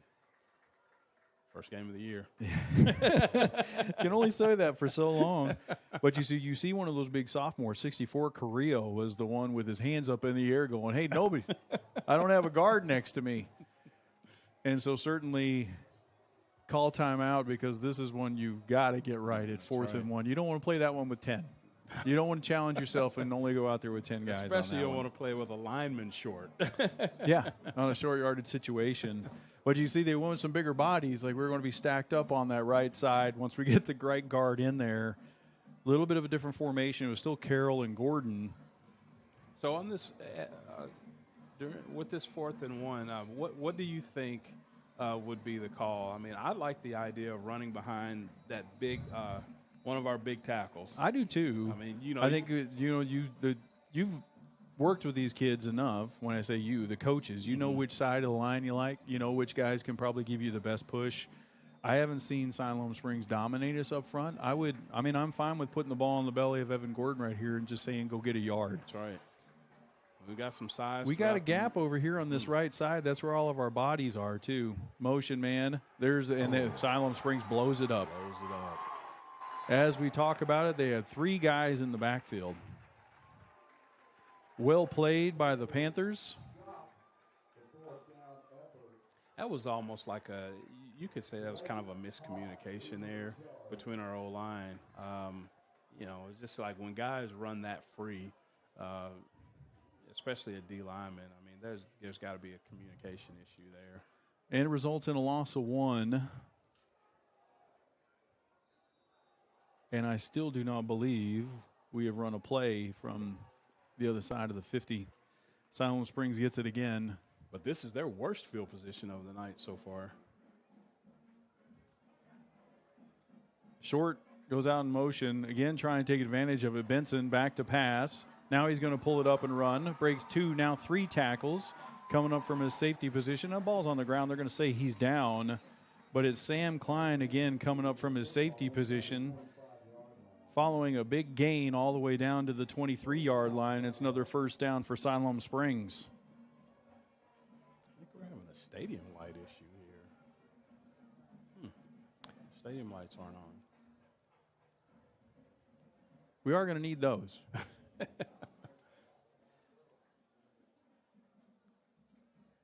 30 seconds to go here in this opening quarter. That has been all Siloam Springs. Short moves over to the left side. Benson back to pass, throws deep across the middle. We've got the best shot at it.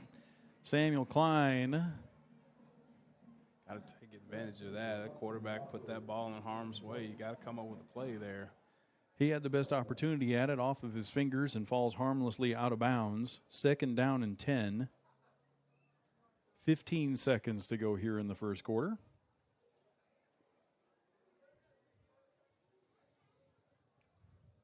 It is a good question about the lights.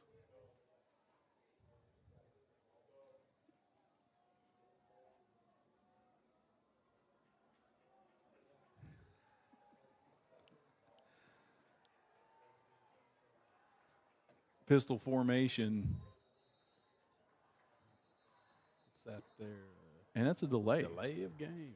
That's a delay. The back judge way down there inside the 5-yard line throws that flag. So 2nd and 10 is going to become 2nd and 15.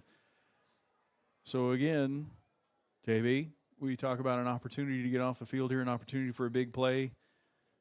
2nd and 15. As a defensive player, you love these long situations, especially as a pass rusher. You know, you can pin your ears back and beat your blocker and go get that quarterback. A little roll out here. Benson rolls right. Good pressure. Lofts it over the head. A diving attempt over there. That is by Kenan Sakalolo. Going to fall incomplete. Who was it on that pressure? Was that Santiago Cortez? Was that 41 that came in there to get him? 41 again. 3rd and long now. I like Cortez. He just kind of, I don't know the kid. It seems like he plays angry. Yes, he does. does. It's a good thing for a linebacker That's to do. a good thing. An angry football player is a good thing. Running back exchange, Estacio back in the game. Now he slides over to the right side of Benson. They're throwing all over the place. Jailbreak. The screen is set up. There's 3 men downfield. Well played.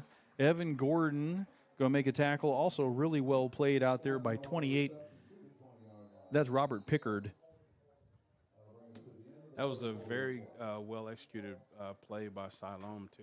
But just great execution on both sides of the ball there. They got a pretty good gain out of it, and our guys were able to stop it before it caused too much damage.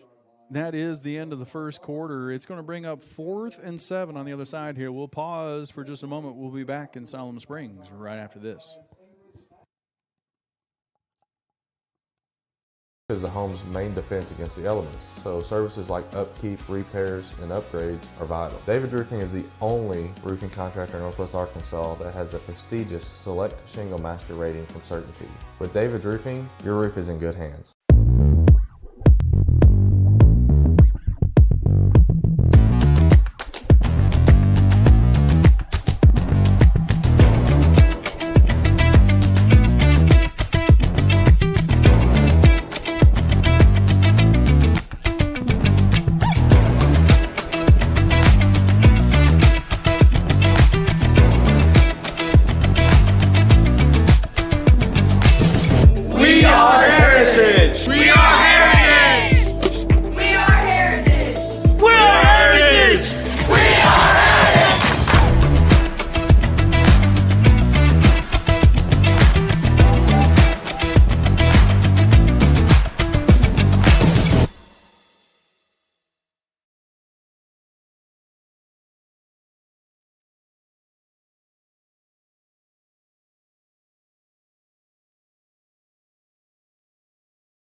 Green's better than yellow. And we're back.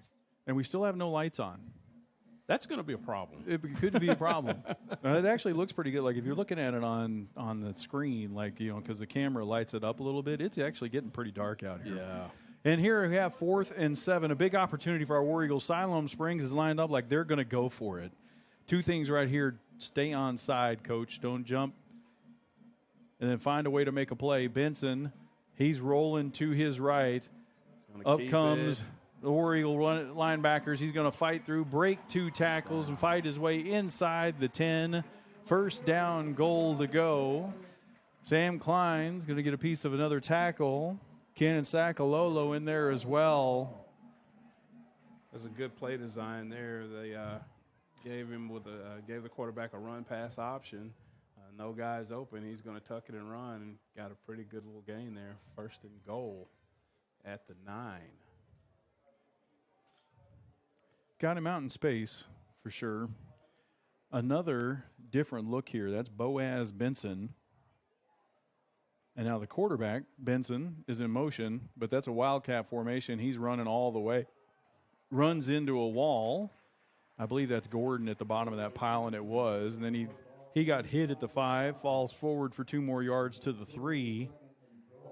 That's just an old snap it to that big guy back in the back and let him run forward through people. Siloam is giving us a lot of different looks here, especially down here on the goal line.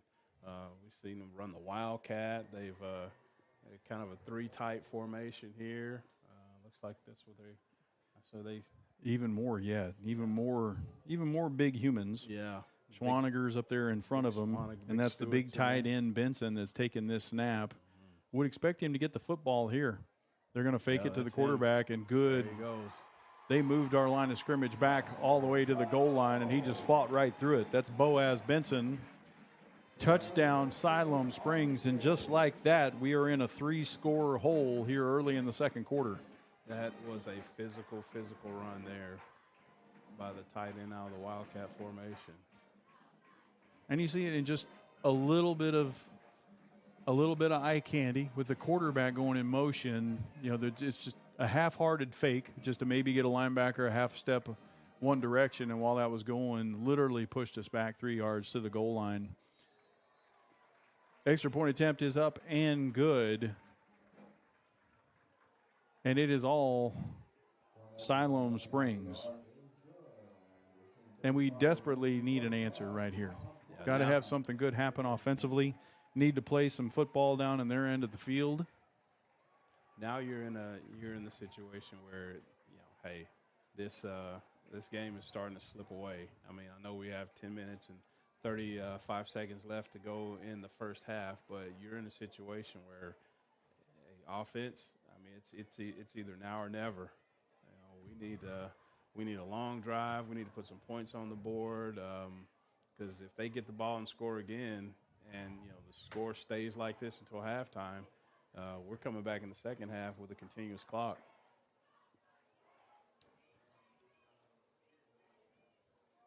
Deep to receive for the War Eagles are Camden Isbell, Jake Stout. It has not even been threatened to get close to those guys. The up receivers, Connor Autrand and Julian Castaneda, have their feet at the 30, and that's where the short kicks have been going by the kicker, Nayan Aguilar. Boy, still no stadium lights. Yeah, I'm thinking at that point in time it actually is Castaneda, sorry, not Castaneda. Yeah, Julian Castaneda is going to make the fair catch, and they just hand it again. Do not care about field. There's a flag down on the other side of the field, but the fair catch is made at the 34. Mm-hmm. Like it's. Yeah, they are perfectly fine with giving up the field position. And we'll see. It looks like they're going to re-kick. The flag would have been effectively where the War Eagles would have been. Their first line would have been. So are they saying that it didn't go far enough? Surely that's not it. I don't think that's it. No. I don't know. It's weird to have a flag there unless it would be a holding call, personal foul against the War Eagles. So the field position they willingly gave up is going to be half the distance to the goal. So 34 is going to be the 17-yard line. Actually, at the 19-yard line is where they're going to put it down. And that's where we're going to have it. And 10:35 to go. And at this point in time, I believe we have some form of electrical issue. And again, it's early in the season for everybody. Somebody is panicking over at the electrical box.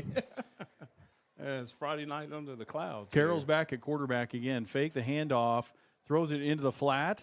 Catch is made. That's Autran across the 20 to the 23-yard line. A good gain. Nice touch pass by Carroll. He's forced out of bounds by the Panthers.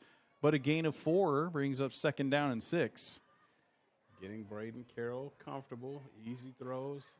He's been able to complete some short passes for some pretty nice gains here.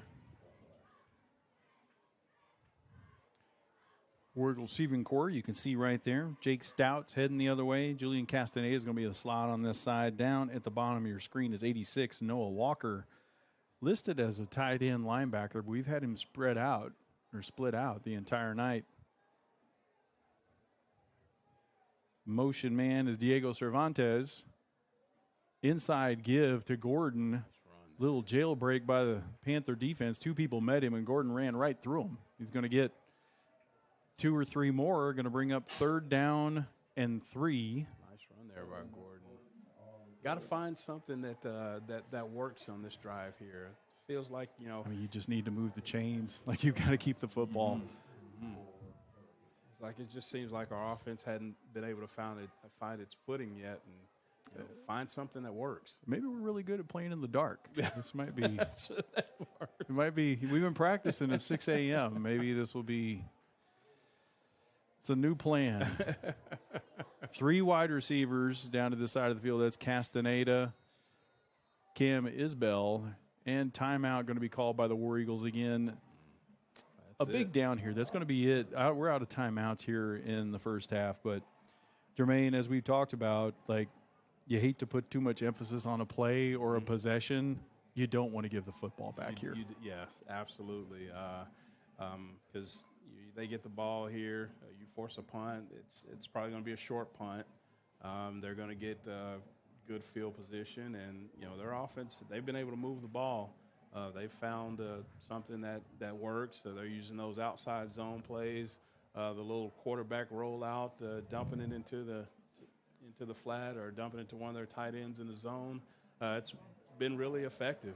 So they have moved the ball. So. And on the flip side of that, your defense has been on the field all the time, the whole game, the whole half. It's not, so far. We got guys who play both ways, so it's not maybe as big an issue. You know what I'm saying? Like as you are in if you're playing in the collegiate level or NFL level, whatever. But you got, playing defense takes a lot of energy, and you got to give those guys a break. A lot of running. I was interested in that conversation over there. A man in a red polo went out and talked to the official. There's a nice throw right there by Carroll on a crossing round that Jake Stout. Across the 40 to the 45-yard line. Good little in route, throw and catch. War Eagles in business after a big play on 3rd and 3. Great job by the O-line holding up there, giving Carroll time to throw. Carroll delivers a frozen rope there. He's got a big arm. And that's what I like about Braden. Like, he stands into that. He likes to throw the football. He likes his arm, and he put that one right on the money on a crossing route right there. 1st down for our War Eagles. And now the lights are coming on. There we go. And the people at home can't tell any difference at all, which is good. That's the way the cameras work. Back to pass is Carroll. He's going to throw it deep and into double coverage over the head of Julian Castaneda. That gives them something to think about. Hey, we got a guy in here who's got a pretty good arm. I know he threw it far enough to where it was out of harm's way, but, hey, it gives that defense something to think about. Like, hey, guys, we can't fall asleep on these short routes and on these, outs or whatever we're running. This guy can put it, he can throw it downfield. Well, I like that dimension for sure.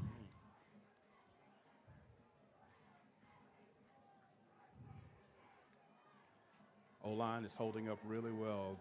The sophomore offensive lineman tackles, they've been impressive so far, I must say.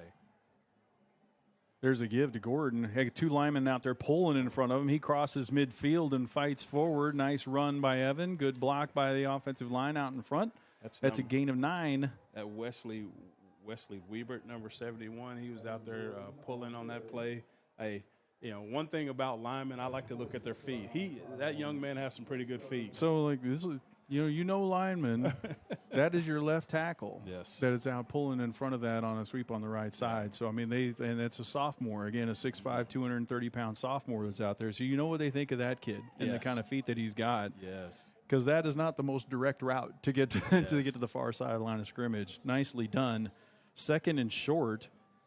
Maybe a little down to play with here. No, we're going to just try and go get it. We're going to fall forward. No, nothing doing right there. It's close. Oh, they're not going to give it to him. But you're going for it here, though, DG. Yeah, I totally in plus territory. This one's not even a question. Yeah. It is 4th and 1. I tell you, that one and the one before may change your play call here, though. You might try and do something different. I think Coach Olson in the last situation, he called for the hook and ladder there. 4th and 1. Here we go. Go up under center. On the reverse, there's nobody there. Nice. Stout into the backfield, crosses the 40 to the 35. He's going to be tripped up. Coming up from the safety position to make the tackle is Weston Bowerman. But a big call and a big down, and the War Eagles still in business at the 32-yard line with a first down. Great call, beautiful execution, first down.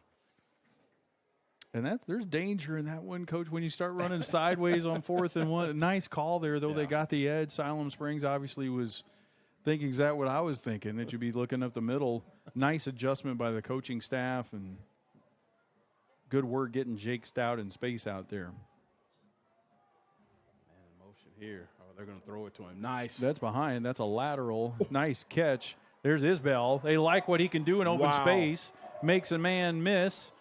Fighting forward. He's got a lineman trying to carry him downfield. Well downfield. That's Dylan Lackey trying to help him out a little bit. That is what Camden Isbell gives you. Smaller guy, but he's very, very shifty. He's got some wiggle. Has the ability to make people move, make people miss. He definitely has some wiggle. That was very impressive. I mean, one broken tackle there, he's probably gone to the house. Nice catch by Isbell, too. That was if that ball hits the ground, that's a fumble. Yeah. That's a lateral, and he catches it over his shoulder, kind of running away. A nice piece of work right there by the junior Camden Isbell. Good hands, good feet. And the War Eagles in business is 2nd down and 3. 6:23 to go here in the second quarter. But we've done what we needed to do on this possession. We've turned the field around. Now we need points. And you've shown that you have some life. I mean, hey, we're doing some stuff on offense that works. Looks like we have a timeout. Siloam Springs. They saw something obviously late in the play clock that they did not like. Coaching staff takes a timeout. You see, and going back to what I just said about showing life, I mean, you're down 21. It has the feel of here we go again, like you mentioned before, Darren. But you're getting some, you're stringing together a really good drive here. If you finish it off with points, hey, guys, guess what? Hey, we can compete in this game. Oh, and the lights go out. Hey, we might have to. I mean, we might have to go old school and have people park their cars. Oh around it's like around exactly. the stadium, turn your headlights on. Like Legend of Bagger Vance around here. Everybody bring their cars in there. That takes me back to my Pee Wee football absolutely, days. Absolutely. Here comes Coach Munoz on it. Yeah, I think he's out here saying this is a stall technique. We've got a drive going. Now they're just going to turn the lights off on us. What's interesting though, again, the people at home, the way the cameras illuminate everything, they can't even tell. Yeah. And we actually, it's really dark. Mm-hmm. For us to see, this is, and you can see the coaches at middle field talking to their students. That's awesome. They've got their iPhones out. I'm not sure that's going to be enough to get it done, but I love the effort by our students on the far side. But I don't think you can play in this at this point. Yeah, I think it's, and you see the coaches having that discussion right now. Yeah, it's dangerous. These are not the new LEDs. These are, if you remember the olden days, when you and I played, once the lights went off, it took a long time to bring them back up. I don't think it's going to be quite that much. Yeah. The band has got their phones out as well. So in this situation, would if of course if you can't continue the game, would you just come back the next day, or I wonder what would happen? I mean, those are conversations that Matt Murray's going to be having. I don't know the answer to that. Yeah. I mean, I think you don't quit 21-0 and call it a day for sure. So yeah, I mean, I think I would imagine you'd come right back here. I don't know. What are you doing tomorrow morning? Yeah, well, I'll be open? here. You Hey, open? we can just I don't have anything going on. We can come back. We can reconvene in the morning. It is a good day of college football. So if they wanted to play this one at 8 a.m., I'd be fine with that. I'd rather get over here early and get back and check out a couple games. It looks like the officials are heading to position. I cannot believe we are going to continue with this light. Yeah, or maybe they're going to work on the issue and well. I mean, Siloam Springs is lining up like they're going to play defense. Going back to what you said about our camp, quick shout out to our broadcast team. The technology that we have, that we are privileged enough to use week in and week out. Look, this is great. This is top level right here. I mean, just like Darren mentioned, for y'all watching at home, you don't even know what we're talking about. It's dark out here. It is dark. Yeah. But yeah, it's Mr. Davenport's done a great job, and he's got a great group of kids running this. And now they're maybe they've changed their mind. Yeah, like we can't. The back judge is like, I can't see the football. Is that bad? And the football's dark. Yeah. I mean, we're going to play. Yeah. It's so funny with all you hunters out there. Hey, when shooting light's over, it's time to go. Time to get out of the stand. There's an inside handoff. Evan Gordon, he fights forward. There's a nice strong run by Evan. I liked Evan doing that a lot. He does a good job of gaining a few extra yards, either with, he's kind of a put your foot in the ground, make one cut guy, and then fight forward. I will tell you. Very decisive runner. My personal opinion, Coach, I don't know that you can throw the football. Like, could you imagine throwing a fade route right now? No. Like, and maybe you don't see it in the corner. Yeah. Like, I mean, I think. And if I'm the War Eagle coaching staff, that's what I'd be saying. Yeah, like, am I supposed to throw it in the dark right now? Like, you're kind of torn because it's nice that we got momentum on this drive. We want to get some points off of it, but it'd be great to be able to see also. Yeah.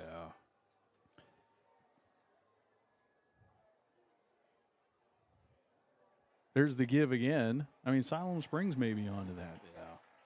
And if you want any data to support what I'm saying, when Carroll's been in the game, we've thrown the ball about 10 out of 13 plays, and now we've run it on back-to-back-to-back plays along the way. That's right. 2nd down and 12 after the 2-yard loss.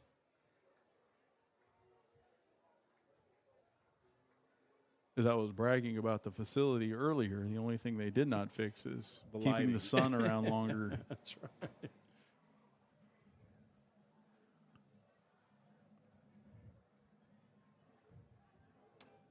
Evan Gordon is right next to Carroll. He's rolling out to the right, looking downfield. Braden throwing towards the end zone, fighting for it up. Intercepted.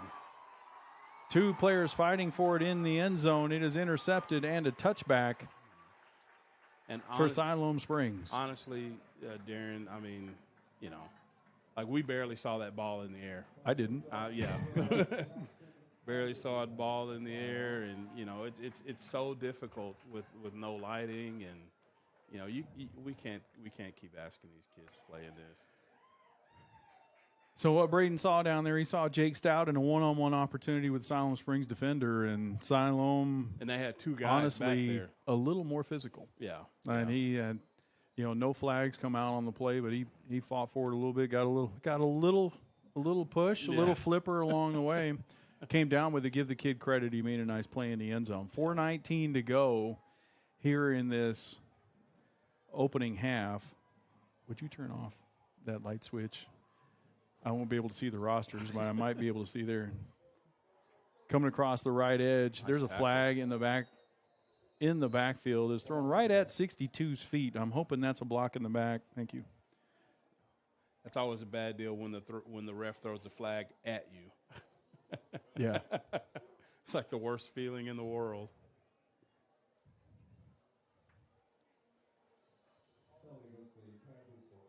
Yeah, It was a hold.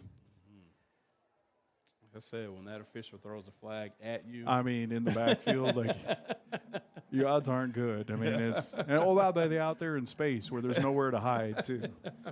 Yeah, you can expect a conversation from the coach right after that. That's another interesting. That's about a 9-yard loss. It's going to be first and about 19. Mm-hmm.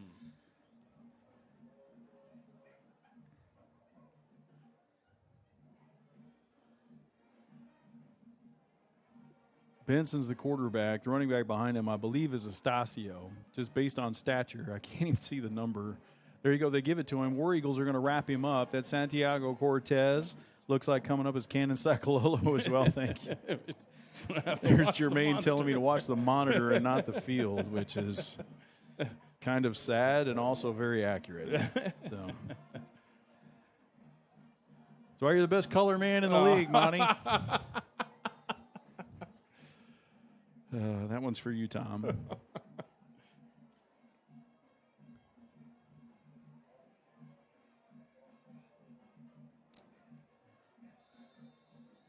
So refs are Here's a timeout. Yeah. Have we finally said this is enough? Yeah, it's surely.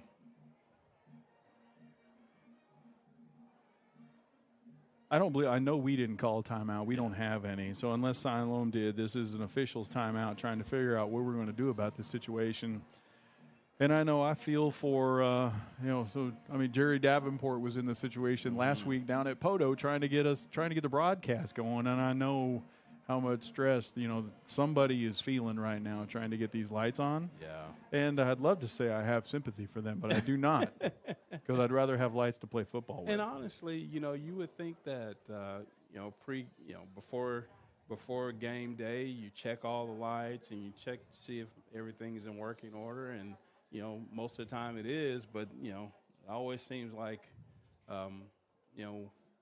when it's game day or when it's game time, something malfunctions, and here we are, I mean, there are a lot of things that you do not test until you actually play a game. We see it all the time when, like, the Razorbacks go to Little Rock, right? Like War Memorial doesn't, then the clock, the play clock doesn't work, or there's something or the bathrooms don't work. But I mean, I would almost guarantee they've been playing with lights on around here. So this is, this is obviously a new malfunction. And again, if you're watching at home, we apologize because everything looks fine on your screen. Everything looks really, really good, but we have no lights. Obviously, the cars that are driving in and out of the parking lot right now have their lights on. And it's a situation where, I guarantee you if there's a punt in the air, it wouldn't be able to be seen for sure. So just, multiple things. You got the safety of the kids to think about as well, not to mention just the competitiveness of the ball game. So we will see how long we are going to be down here. This is a long time out, too. I don't think this is the timeout. I think this is us trying to figure out. They haven't taken a timeout away from Siloam Springs, so I think this is. And maybe you're in a situation where, whoever's controlling the lights, like, hey, we can get these back on. We just might have to take prolong this game for. Coach Olson providing his input even while not in the booth. He's brilliant.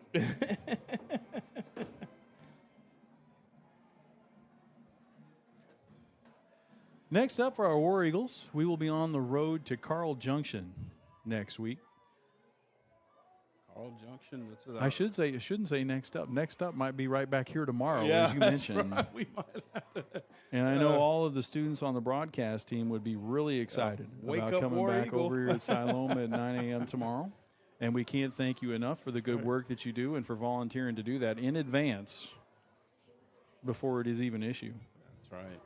Got the best broadcasting crew in the conference. Without question. Without question. I name them all by name, but I don't know all the names, and I don't want to leave anybody out. But it's like, and honestly, like I mentioned, Coach Davenport's done a good job of leading this team. These are some of the best kids that Heritage has to offer as well. So this program, you also mentioned too the technology and the resources that they have. The district received an unbelievable grant last year. Rogers got the same thing on the other side, but from a technology standpoint, like we are second to very little. Yes. And I think obviously if you're seeing this broadcast, the only thing that's keeping this broadcast from being completely professional is that Jermaine and I are the ones doing the play-by-play and color commentary. And the one thing about, as we talk about our broadcast program, they do it all, every sport. Just like last week at Poto, I mean, we had a split broadcast. We had you guys in Poto, and we had a volleyball going too. Volleyball going.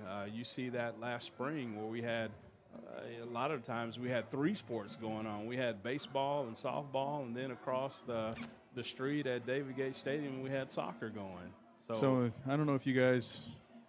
So you can see the huddle of players, like just to the little bit of the right. If somebody backs off from there, at the 30-yard line on the War Eagles side is Athletic Director Matt Murray, Head Coach Eric Munoz, and Chip Greenwell.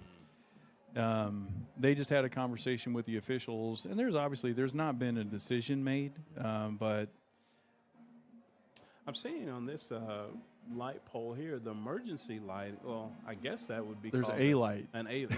There's a light on in the quarter. If we wanted to play only in the right-hand corner of the end zone, we have it. But honestly, maybe that gives us some hope that the other ones just need to fire back up again. And then there's a light across is that same A light? Yeah. And so, I mentioned before, in the olden days when the lights would go out, it would take them a while to cool off, and then they would go back up again. Maybe that's what's happening here. Like, this is kind of a little bit older lighting system, and they're like, we just got to be patient. What will be fun is if the crowd really gets into it, and as every single light comes on, sporadic, there's another one. There's one coming over on that pole right there. Yeah, you can hear them. You can hear people. You can hear the Bronx cheer in the crowd. Here you come. This is good. We almost need cameras on all the light poles so we can see the lights come on like one at a time. Everybody pull out your phone flashlight. It'd be like a Taylor Swift concert there you go. Or something. Yeah, the crowd's really getting into it now. You got 4. There's 5 on it. There's 5 on it. There's 6 on in this pole. They're coming back.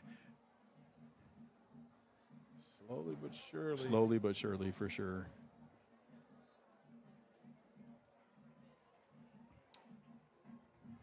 There we go. Yeah. Now they're all coming back, but now they literally have to heat up, and they have to get back, because now they're kind of on, but they're kind of not putting out enough light. There goes. There go our cameras. There. See? There it is. The last one's come. They got up there just in time to see that. This is why they're the best in the business. They got in there just see those last 2 bulbs coming on. And now they got to heat back up. 3:37 to go here in this one. Coming off a turnover. War Eagles' 3rd turnover of the ball game. Siloam Springs has it, but it is 2nd and 19 on their 11-yard line. An opportunity to get the ball back from them right here and try and do something here before halftime. And now we're starting to get some of the light. The good news is the lights are coming back on. The bad news is if they go off again, we know how long this is going to take. I guarantee you one thing that I bet won't happen next year. Siloam is probably going to like, hey, we need the LED. Need some guys. LEDs. I mean, that's a game changer. Yeah. I love it when even teams are now incorporating that in their pregame and shutting the lights off and stuff now. Or even you can do color changers even, and people you can light the field red at Razorback Stadium or whatever. Technology's grand. And this is one of the things I was actually concerned about. You can see the War Eagles now on the other side of the field actually going through a little bit of a brief warm-up period. Yep. Yes. Because we've effectively had almost another halftime here. So the AAA mandates time in. There's a 3-minute warm-up for a reason that comes out of the halftime. Mm-hmm. Not right now because we don't write rules for what happens when the lights go out at 3:37 to go in the second quarter. But you do need to think about the safety of these kids. Yeah. It's the first game of the year. You're getting your bodies, obviously you've worked really hard, but you're getting bodies ready to a different level of contact when you're hitting somebody else. You're not hitting your buddy in practice. So, I mean, it's almost like they handle this maybe like a lightning delay. Right. Just kind of All right. Well, usually the way Lightning is it 30 minutes? Is that how that works? Like for strikes? So yeah, for Lightning, you Yeah. need a 30-minute clearance from the last Lightning strike. Yeah. Yeah, within 10 miles. Yeah. War Eagle coaches on the field. Now you see Siloam Springs doing their abbreviated version of a warm-up.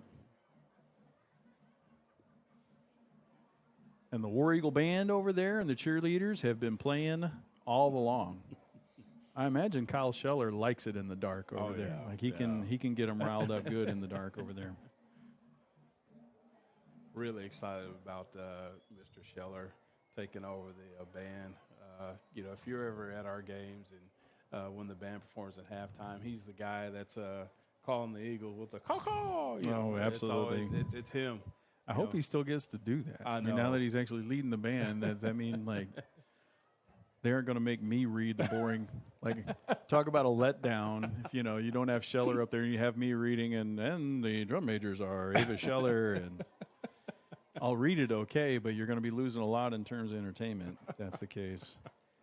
We've been with Mr. Scheller since Northside, honestly. So when our girls were kindergartners going over there.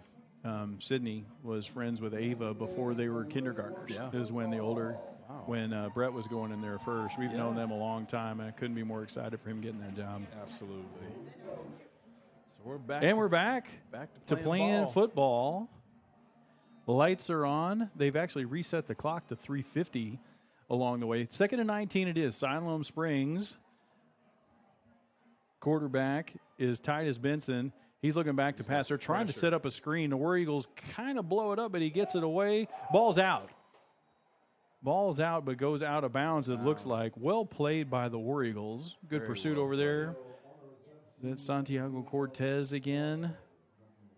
They pressured the quarterback enough to make a kind of an errant throw where the running back couldn't make a clean catch. And then Or at least he had to slow down and give us time to pursue. And now it's 3rd, and they say 19. It's actually bigger than that. 3rd and 22, 21 along the way. And it's, again, one of these things, might be find a way to get off the field here. It's 3rd and No West holding, Siloam. no holding, no, right? Like just keep everything in front of you. Make the tackle and Roll to the right. I mean, they're content to try and get There some it is. yards here. That's a nice tackle. Who comes up from the bottom of that pile? Is that Jake Stout? That's 19, not 18. That's Edwin Reyes.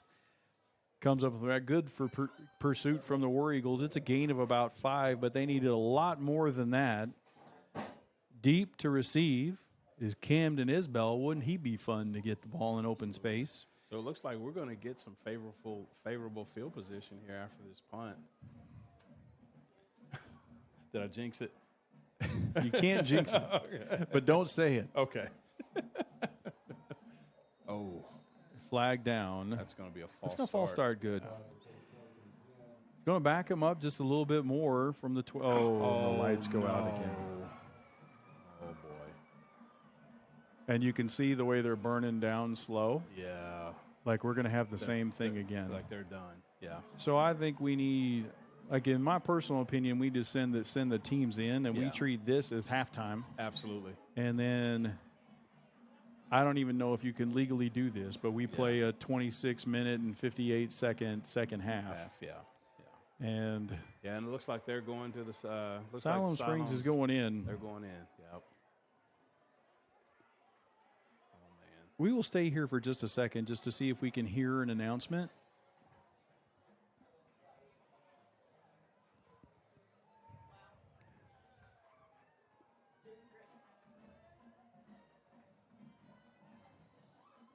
Tell you what, the crowd's having a good time. I mean, the band is, again, you mentioned Scheller's over there. Like, I mean, the band is hooting and hollering. The cheerleaders are still going. Love to see it. Yeah. So I think they're actually trying to give us some hand signals from down on the field. I'm waiting for any kind of announcement from the public address announcer. Yeah. I mean, I think we're going away for a while. Siloam Springs hasn't actually entered their locker room yet, but they're standing on the far side of the field.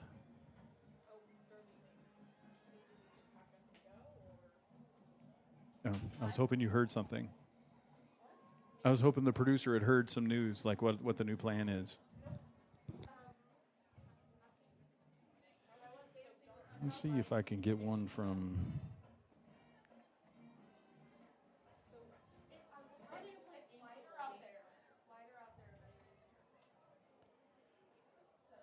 See if I can get the attention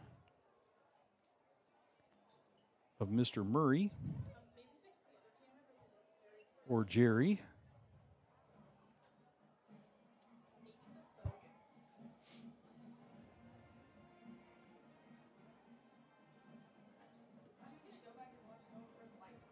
So you can see at midfield there. There's Mr. Greenwell. There's Mr. Murray, Coach Munoz, obviously the coaches from Siloam Springs. Nice job by our production staff getting a zoom in on that. This is where the decision is going to happen. So I think the question we're asking is, do we wait around and see if the lights come back on again? Or do we reschedule this? Do we come back tomorrow or whatever the time is?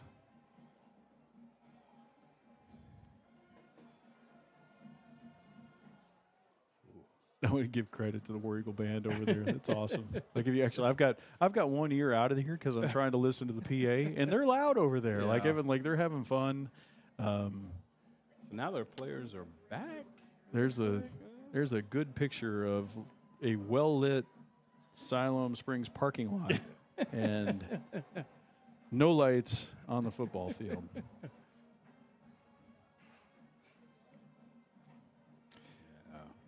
Well, JB, I've said it's early in the season for everybody. Right. And hey, you got to work out the kinks. You do for sure. And I've enjoyed just doing this one with you. Oh, We'll see how we can see what we manage from here. I mean, it will be really interesting to see, like you said, Darren, how both school districts or both principals and ADs, how they handle this. What do you do? Because obviously, it's not a forfeit situation, I wouldn't think, because if you basically, if the game, you would think if the game is canceled, there'd for be sure. a loss we're not, for Siloam. We're not just calling it off. Yeah. And what's also interesting is that in almost every other sport, this would not be something unusual. That's right. Oh, we rain it out, we play tomorrow. But football football's a once-a-week thing. Yeah. Oh, by the way, your body requires it to be kind of a once-a-week thing. Yeah. So, like, even playing a half, if you come back tomorrow, these kids are 16, 17, 18, but it's going to have an impact on your body. Absolutely. Like, it's almost like you're playing, it's not like you're playing two games, but, it's a little bit different. It hits different. Because so normally you count that Saturday and that Sunday as a rest day. Or by the way, you're mandated, you got to have a day off along the way. So now does that mean, you have to change that, which is fine. You can make that adjustment along the way. But, these coaches, they're probably used to having Saturday morning be film day for them. And, it's it may be a little bit different this week. We'll see how it goes. So you never know. But I know this is not what Siloam Springs had in mind either. And honestly, if you're a Siloam Springs fan listening to this has to be a little disheartening because you're playing really, really well. You're playing well, and you got a packed house. This is there's a lot of people in the stands. Yeah. It's the coach's motioning. The coaches turn on the lights next door. I'm still waiting. There's been nothing go across the PA, so we're going to stay right here.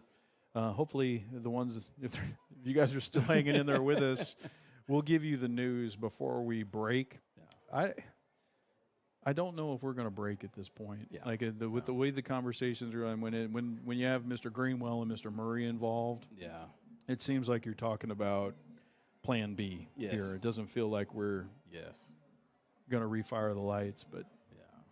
Or maybe somebody from Siloam Springs is confident that the lights. The next time the lights come on, they're going to stay on. They will work this time. And I do think we could do, as I mentioned, you could do halftime now. Yeah. And play the 26-minute and 58-second half. But the question is and by the way, if you did that, then the lights would have been on for 20 minutes, and you might know if they're going to stay on. Mm-hmm. They're not asking me. At least they haven't to this point.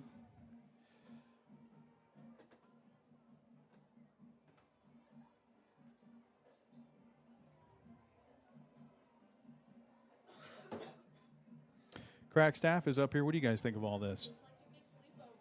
It's like a big sleepover. Big sleepover sounds fun. Yeah. Why wouldn't you be excited? Yeah. It's football season. It is football season. We can talk about that, Coach, while we're doing this thing. That's right. Look at like the week 0, week 1 games, whatever now that you've got in the NCAA that's coming up. Starting last night, there were 5 straight days of college football. Like we're getting it going in a good way. Yeah. We already talked about a couple of the big games tomorrow. Like this is fun already. Yeah, it's it's rarely that you have so many impactful games so early in the season, let alone like week 1. I mean, Ohio State, Texas. LSU. So take the names away. It's number 1 versus number 3. 2, or number 2. Well, depending on the poll yeah. you're looking at. Yeah, it's like it's and Ohio State, Texas is big on its right, but number 1 against number 3 right away. I mean, right off the bat, you have a national championship playoff implicating game right there. If you don't like that one, you can wait till night. You got Clemson and LSU at night. Like number 9 versus one, number 4, I believe. Yeah, super fun day. And down in our neck of the woods, of course, it's Razorback country. One thing they're going to play Alabama. I think Alabama A&M, which it's a warm up game. So one thing I'm looking forward to seeing is young guys. You're going to play a lot of guys. I'm looking forward to seeing the young offensive linemen we have. A lot of new. We talked on the way over here, Darren. They have 50 some odd new players on the team. 54 new bodies, I think. Yeah, 31 from the transfer portal, and oh, by the way, that's not just happening at Arkansas. That's just kind of I used to love the aspect of you see a kid come in as a freshman and he can't play, and then by the way, over the next 3 years he's going to get better and better and better and grow, and you love that, building those relationships with those guys. Like you can't do that anymore. Like those guys aren't going to be around anymore. So I started paying attention really when the depth chart came out this week. Now it's like now you know what was fun for me is like trying to figure out where this guy. Oh, he came from. He's been in Florida. Like he was a 4-star recruit. So all those guys. I'm kind of interested to see like who's wearing what number, what position they're playing, and we'll see what happens. Well, I don't. Yeah, so that's what we were actually talking about. I think you play it tomorrow. I think you reconvene. You supersede the Razorbacks per se. They're bright light across the way. Yeah. Who is that? Well, we can check some scores across the state. Let's see what we got here. I know the Mounties have a game versus North Little Rock. Should be a pretty good contest there. From Matt Murray, in response to my "Is there a plan?" he says, "Close." So they're working on one. Yeah. This is our athletic director, Mr. Matt Murray. Yeah. One of the best in the business, no doubt. And I'm sorry, that came in while you're reading those. I'm sure it was brilliant what you had, but I missed it because I was trying to come up with a plan for our folks at home. I don't know if did you give Bentonville and Tulsa Union? Bentonville 14, Tulsa Union 7. That's in the second. Nice. How about in the Jermaine Brown Bowl? We got Conway 21, Jonesboro 21. That's a little bit of a shocker right there. Shock. I know Conway lost a lot last year as far as they had to replace a quarterback who went on to play at Arkansas. Lost a couple of key defenders, but they got a big transfer as a Razorback signee, Tay Lockett. Oh, nice. Transferred from California to finish out his senior year at Conway. But looks like he's not being very effective right now as the score is 21-21. Jonesboro's pretty talented. They've always been kind of a sneaky, talented team there. Yeah. And, I was talking to my sister the other day. She of course, still lives in Conway, and and keeps up with their sports. And she's like, well, Conway, they're struggling at quarterback, so. A lot of new faces. It's been rough down in Conway. I feel bad for him. It's been rough. For those of you who don't know me, that was extreme sarcasm directed at Jermaine Brown. They've had it rolling down there for a while. 2 future War Eagle opponents, Little Rock Central 13, Springdale nothing, which is not the exact way I would have thought that one would have gone. But we get those 2 opponents back-to-back. So we go Carl Junction next week. Then there's a bye. Then we have Central at home, and I think Springdale at home. I can't remember if that was a home game as well. Springdale's at home. Fayetteville beating up on Cabot 29-14. How about that? That went good. Rogers doing what they're supposed to do. North Little Rock 21-3. This one might raise some eyebrows too. Springdale Harbor 14. Broken Arrow 0. Nice. Broken Arrow plays some football over there. Yeah, they're a powerhouse. And Northside's playing Southside today. How fun is that?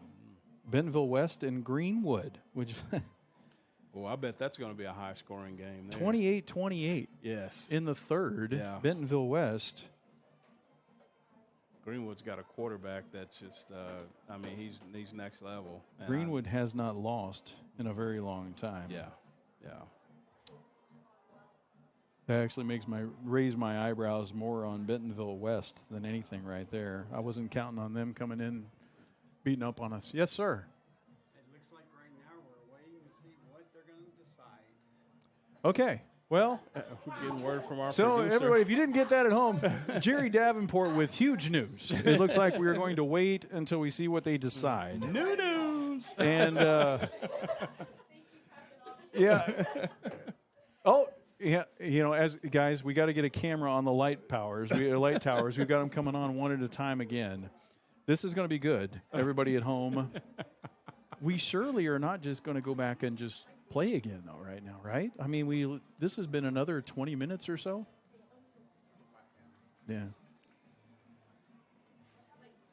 It would be nice if we would be able to tell everybody in the stands here for sure. The coaches have left the booth next to us.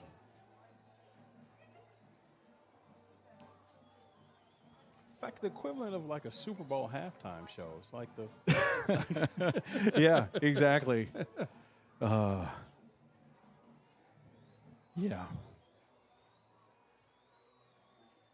I mean, the admins are still on the field. The officials are still on the field. As Jerry, we're giving him a hard time. Of course, he's giving the best information he can.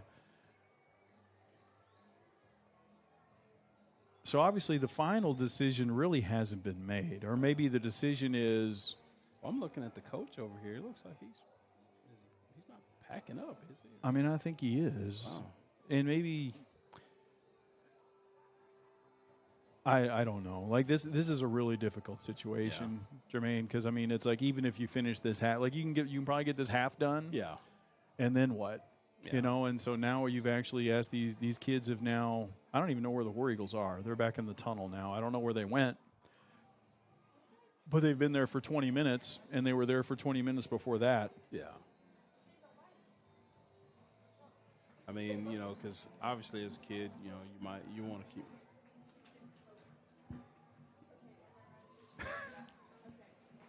More breaking news from Jerry Davenport coming up.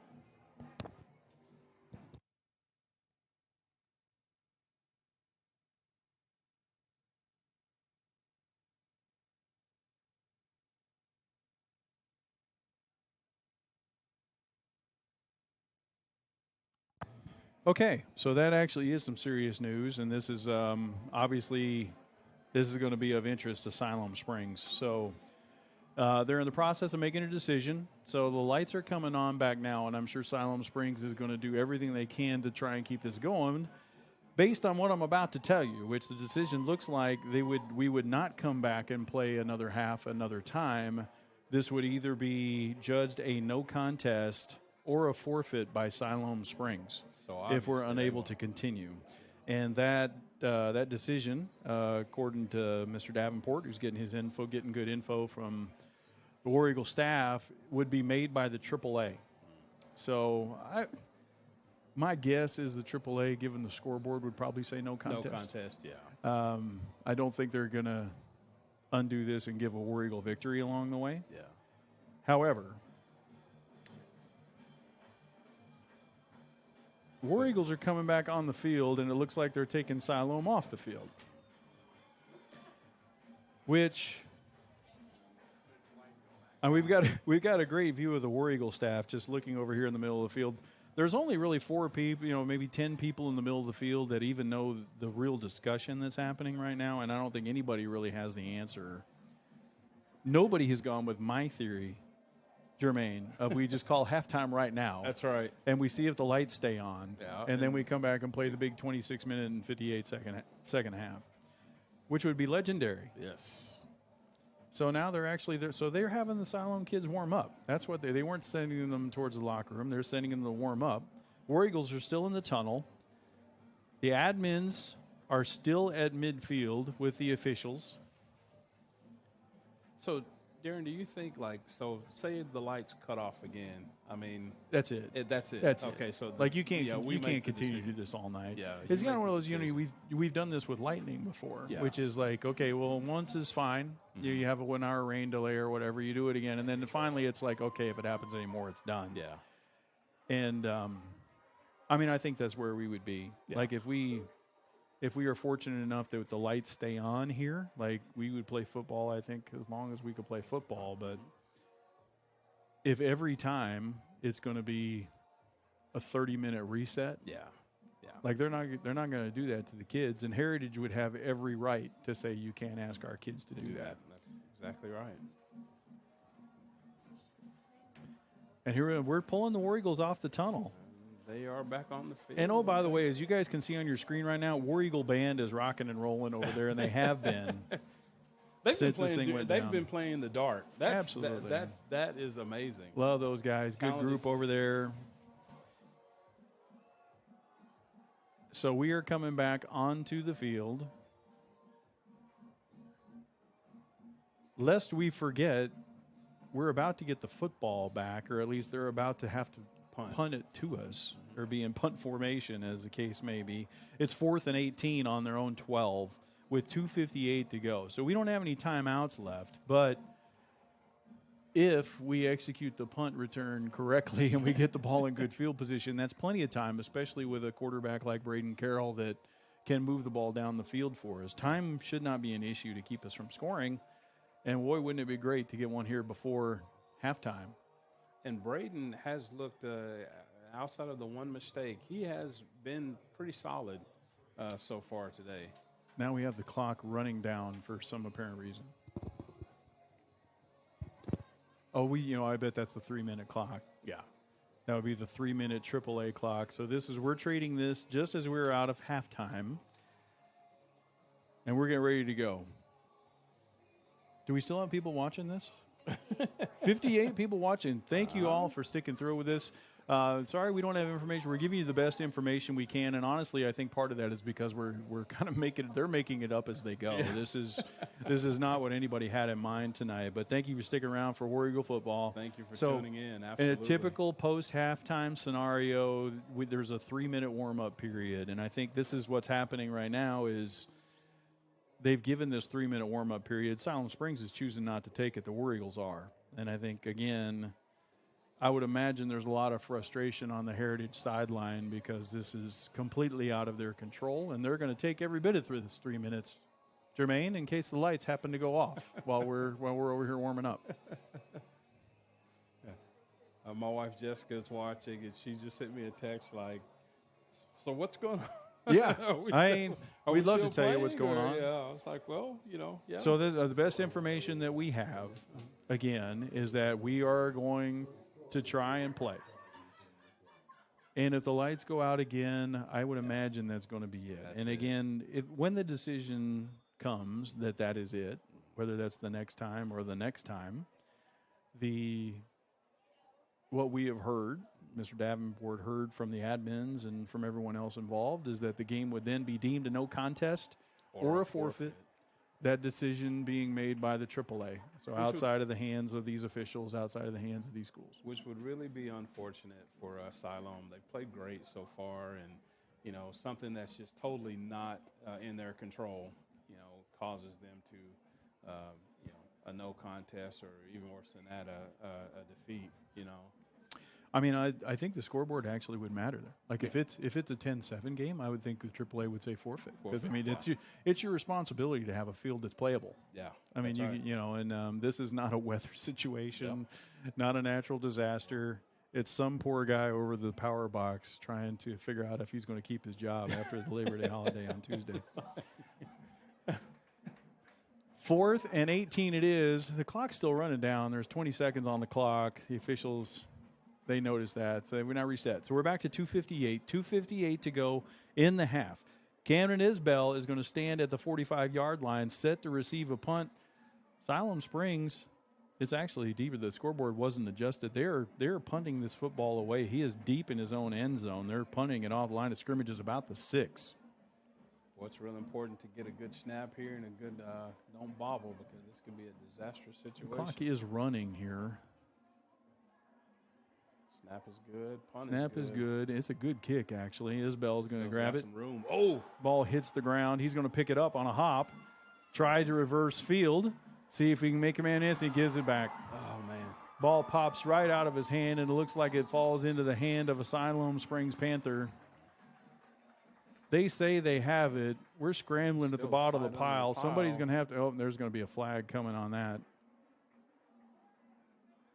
Heritage football. They say we've got it. Who came out with it? Won it under that. That is 28. I believe that's Robert Pickard. Nice. We've called his name a lot tonight. He's made some heads-up play, and right Dude, there, that's probably the biggest play he's made so far tonight. I didn't play a lot of football at higher levels like you did. You can tell the folks what was going on at the bottom of that pile, because it looked clearly like somebody from Siloam Springs picked that one off in the air. That's a lot of punching and kicking and grabbing and all this chewing and biting and all types of stuff. And outstanding work is what he's trying to say, because the War Eagles keep it and had to have it. 2:22 to go here. We're resetting the football. Looks like just about a yard or two. Holding call. How's there a holding? We didn't. Well, we held under I didn't the pile, see it I on guess. the punt. I don't know. Okay. That's weird. Okay, well. Ball's at the 43-yard line. We've got it so a little bit further to go. Like that extra first down actually hurts us a little bit. Carroll's the quarterback. We got 3 wide receivers in the game, 2:22 to go. Handoff up the middle. Gordon crosses the 45 to the 47. Let's see how quickly we go here. 2 minutes to go in the half. War Eagles without a huddle. That's not unusual. The question will be the pace. Now inside 2 minutes. Looks like we're going to see if we get that first down, Jermaine, before we just go turbo on this and make sure we try and score. Back to pass. Carroll. Plenty of time. It's the edge. Got Jake Stout. He's got it. He's in Siloam Springs territory. He's down to the 41-yard line. Clock will stop while they reset the chains. War Eagle ball at the 41. 1:42 to go in this one. O-line holding up really well, giving Carroll ample time to get that ball out of his hands. Nice route, nice throw. Looks like a little chemistry developing maybe between Jake Stout and Braden Carroll. Love to see it. Finding that guy you trust. Back to pass, looking left again to the sideline. Plenty of time. That's Camden Isbell. He makes the catch and gets out of bounds. Now we don't have to hurry. 1:19 to go. We're at the 32. That's going to be short. It's going to be second down and 1. Even our guy over there who's first down happy won't give us that one. That one's a good yard. Boy, this O-line is holding up really well. At the 32. Carroll plenty of time to throw the ball. 4 wide here.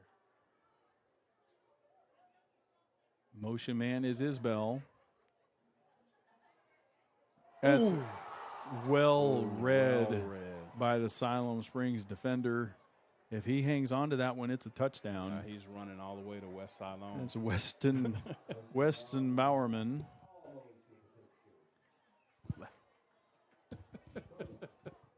Third down and 1. No harm done. Third down and 1. What do they say, Darren? That's why defensive backs play defense. That's why he's on defense. That's why he's first on day, defense. first day of camp, they saw he couldn't catch. They put him on defense, right? Yeah. I mean, that could be one of those things too, where you see the end zone as the ball's coming to you, and it just those eyes get real big. Inside give. That's going to be first down yardage. Now let's see if we go. Again, Evan Gordon just has the ability to get that extra yard and a half after contact. I like that a lot. Runs hard. 1:05 to go. We're going to have to go a little bit here. We're actually going to sub in here, and the clock is running inside a minute. We are out of timeouts. Would like to see a little bit more urgency right here, trying to get 7 points on the board before halftime. Again, offense showing some signs of. And there go the lights. Oh, well, we know what's about to happen now. Touchdown, Warriors! No, I'm sorry. I don't believe they actually got it off. Well, that surely this is the end. Yeah.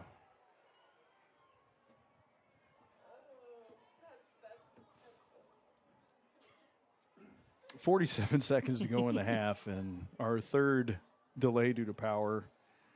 The gasp from the crowd says it all. Look at the band across the way again over there, JB. We got. It's a Taylor Swift They're concert. rocking, yeah. Who's that? Oh, Taylor Kelsey. Taylor, that's right. Or is it Travis Swift? Yeah. Those of you still with us out there in broadcast land, we are grateful.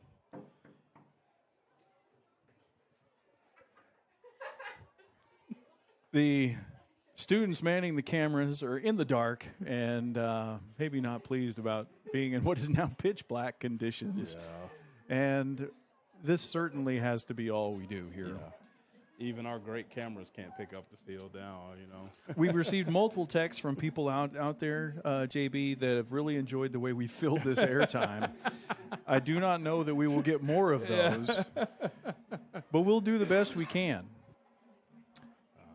I mean, you have to feel. I feel so bad for the folks over here at Siloam. Absolutely. I feel, it's just, their team's playing great. They had a full house here tonight. The energy's high. And, circumstances that are beyond your control, it's going to cost you a no contest, basically. Or worse. Yeah. Yeah. Or worse. I mean, either way, you take obviously there's still time in this game, but, if you enter halftime with a 21-0 lead, you feel good about your chances. Yeah. So if you take a win off the board, that's one thing. Yes. If that win becomes a loss, that would be... That's a totally different thing. Really difficult to swallow. And, of course, this is a non-conference game, so what they say, it quote-unquote doesn't count. But it counts. It counts. Especially when you got two teams like this that Yeah. haven't racked up a lot of wins in the past couple years. That's right. A win here would do wonders. Yes. For either of these programs. Yeah. Win puts you... we can't even see Yeah. the opposing stands at this point. It's going to be interesting getting folks out of the stadium. Where do we... I can't even see the exits. I know we go down... once you get to the parking lot, the lights are fine. Yeah. I can see the bugs in the lights in the parking lot. Yeah. There's plenty of light over there. It's just the actual field itself. It seems to be short. Again, I've heard no announcement by the PA, and surely to goodness they're going to say something over the PA. Yeah. But we cannot do this. This did not. We remarked on the lateness of the lights coming on at the beginning. I don't even remember when they came on. It was in the second quarter, I believe, that they came on for the first time. Yeah. So we've now had 3 delays in the second quarter of 25 minutes each time. This is and now it looks like you're starting to see people file. Unless I'm mistaken, people are starting to file out of here. I would think so. Yeah. I don't know if the official word has come yet. I don't even think, can we see, I don't even see, are these the admins down on this side of the field now, maybe? Or maybe in the middle of the field where where the lights are, where the phone lights are. Yeah. So, hey, Hey, stick with us, because Jermaine Brown and I have some great stories to tell. Pardon? What up? Oh, wow. We've actually increased our viewership. Oh, wow. Yeah. So what we need, obviously, is more of Jermaine Brown talking. No. So go on, sir. I mean, it's just such a weird circumstance. It's just, I mean, I've never experienced anything like this. I mean, normally you do, but it's weather, right? Yeah. Like we've done this with lightning strikes before, And I remember we did this one time. This is years ago before Heritage, because I'm working the games over at Rogers, right? And they had like a fire alarm, like not that somebody pulled, but it just was randomly going on. And it was like, and it went on for like 10 minutes. And they did this then because it was loud enough for everybody in the building. They cleared the field and they brought it back in, and then here it comes. I mean, it was awful. I don't think Michelle's listening anymore. If you are, babe, I know I'm giving you flashbacks that you don't want along the way. And eventually we started playing with it. Yeah. Like, so we had this little, I mean, we're all in the press box and it was just awful. But I remember this one is just more frustrating. Well, I remember one time Heritage was hosting the state volleyball tournament. And, of course, I was the PA for our volleyball program at the time. And, we have all set up, all of our graphics set up and all the music coming in for pregame. And, we were doing the first day of the tournament, and we're honoring our country by Pledge of Allegiance, moment of silence. Yeah. So we go to play the national anthem, and it's not playing. And, we're there for it felt like an eternity. It's probably about maybe a minute and a half. So I had to sing the national anthem. I feel like and an folks, unbelievable opportunity. I am not a singer. No, yeah. That was the most awkward. Well, I started the song and then turned to the crowd and, did the little conductor. So the whole crowd started singing as well, but it turned out to be a pretty cool This is moment, a true story because, I do a lot of this for, I've done it for Heritage, and it's a privilege and a blessing to be able to do announce games. I'm usually doing the PA. I love doing it. Great to be around the kids and the coaches and all that kind of stuff. But I have that fear. So I have, and this probably says more about me than it should, I have, just like this roster, which has been laminated, I have a laminated sheet of paper that on one side of it has the Pledge of Allegiance and the other side has the words, the Star Spangled Banner. Because I know what would happen if I ever had to sing it. I would get halfway through it and I'm like, is this the red glare part? Or you switch the ramparts and yeah, exactly. Yeah. Bombs bursting and it's not that I don't know it because we've all sung it like 3,000 times, but now I'd be put in a situation where I'd be extremely nervous because I do not sing. Yeah. Yeah, that's me. I just for the good of all mankind, I do not sing. You had the absolute worst possible guy to sing the national anthem, sing it. Yes. Jermaine had to sing. Don't get it started. You got to finish it. It's awful. It's legally mandated. If you start the anthem, you have to finish it. If you're watching at home, the field is still dark. We still have 47 seconds to go here in the second quarter, and we're awaiting the final decision from the admins. Until that point in time, Jermaine and I are going to be as entertaining as we possibly can. But thanks, everybody, for still joining 13-0 according to Fearless Friday. Little Rock Central over Springdale. Okay, we're going to take a quick break right here. We're going to commercial. We'll be back here in just a moment, hopefully with news. Is the home's main defense against the elements, so services like upkeep, repairs, and upgrades are vital. David's Roofing is the only roofing contractor in Northwest Arkansas that has the prestigious Select Shingle Master rating from Certainty. With David's Roofing, your roof is in good hands.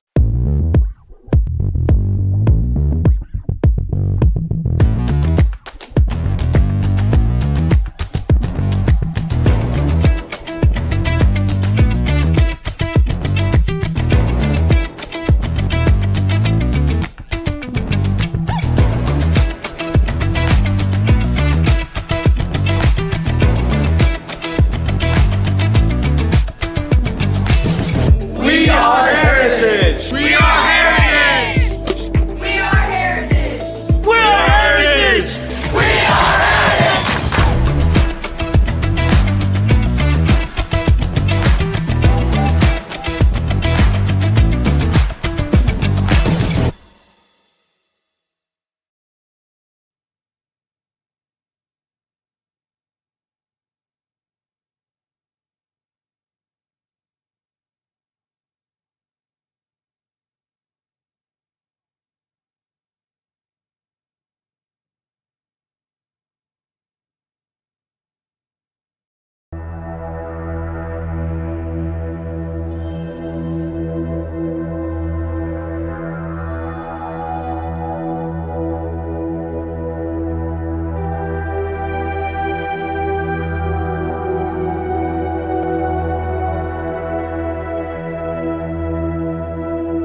is the home's main defense against the elements, so services like upkeep, repairs, and upgrades are vital. David's Roofing is the only roofing contractor in Northwest Arkansas that has the prestigious Select Shingle Master rating from Certainty. With David's Roofing, your roof is in good hands.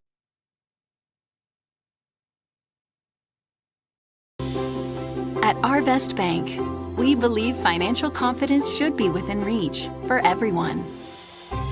Whether you're just getting started, planning for your future, or starting a new chapter, we're here to help you plan and reach your goals every step of the way. Because everyone deserves a financial partner who cares. Arvest Bank. We believe.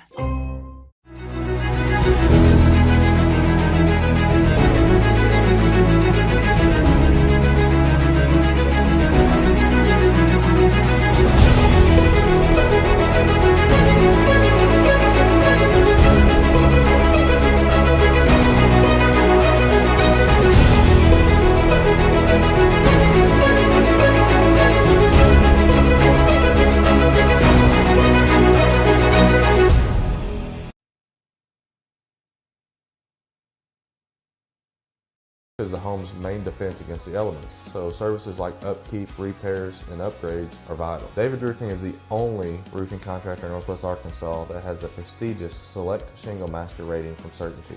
With David's Roofing, your roof is in good hands.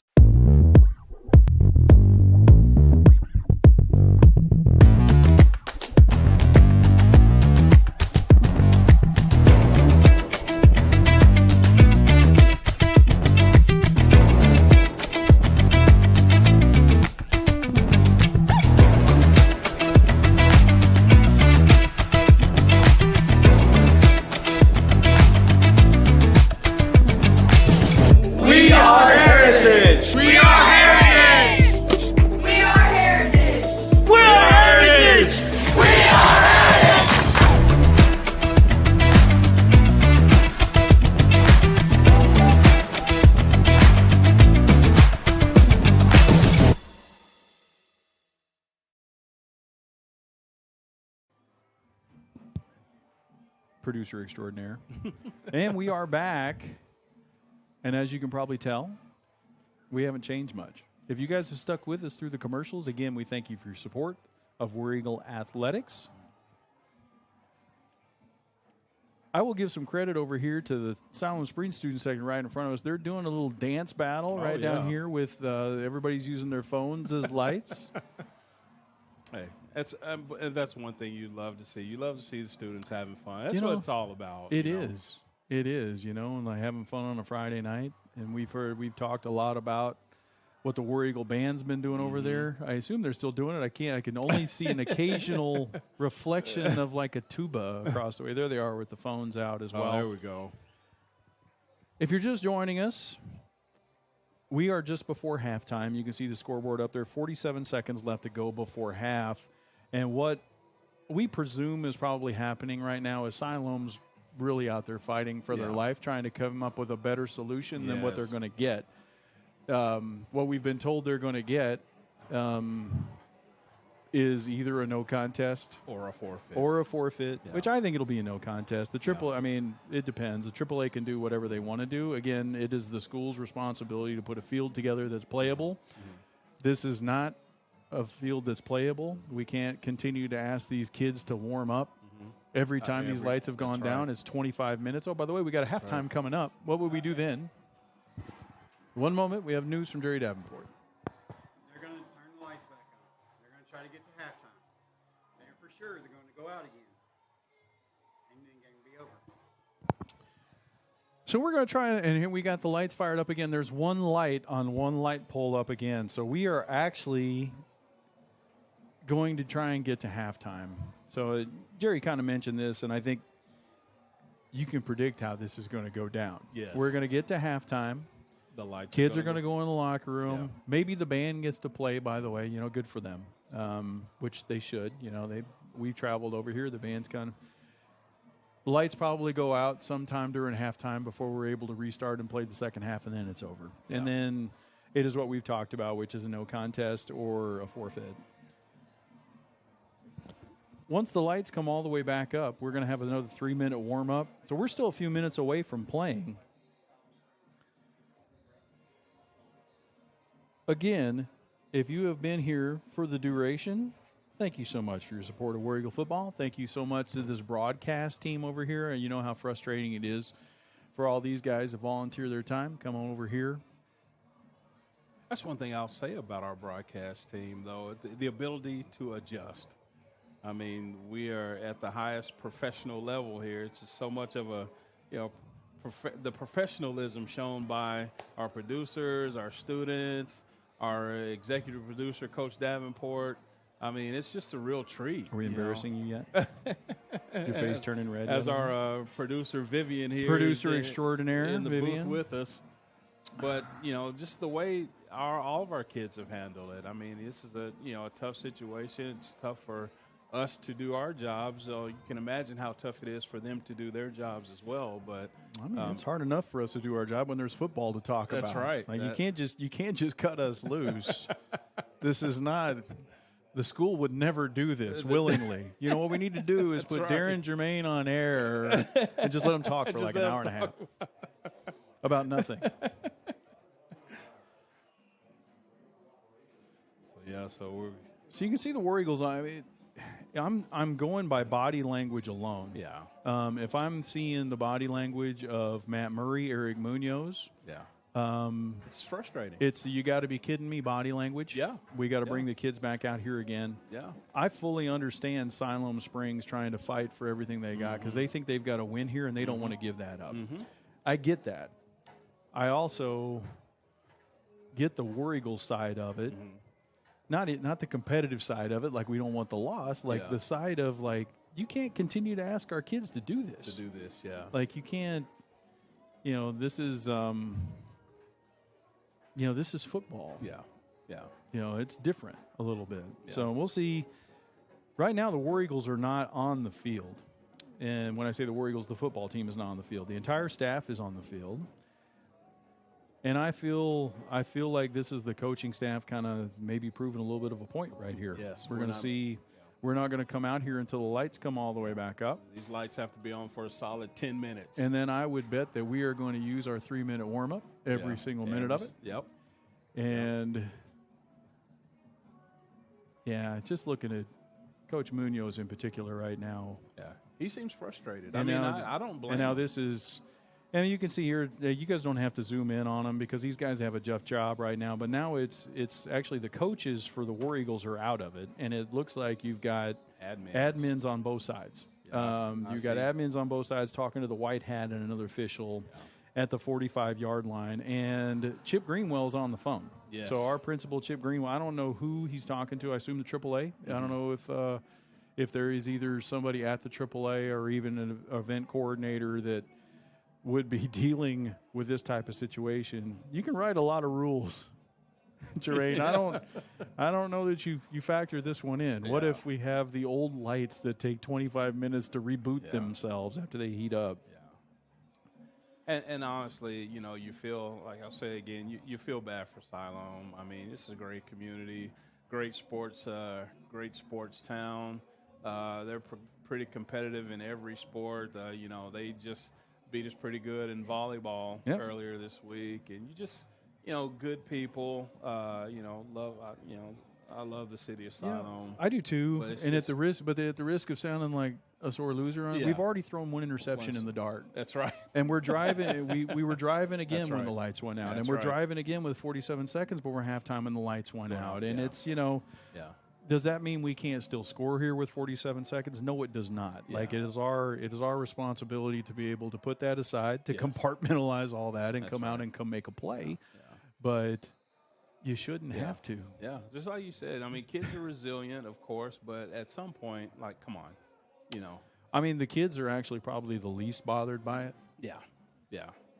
I mean, they're going to come in the tunnel, absolutely. They're 16, 17 years old, and they're going to come out and they're going to warm up again and they're going to play. They're going to do what you tell them to do. We're going to run whatever, Yeah. XY, double dig, post cross, whatever, whatever the play call, they're going to run it, and they're going to be fine. But it's also frustrating too. I mean, you put in a long week of practice, and to see it not pay off, and you don't get a chance to basically from a competitor standpoint, hey, it's 21-0. Our offense is finally starting to pick up some steam and move the ball, but then we keep getting the lights keep cutting out, and it's circumstances that are beyond our control, and we can't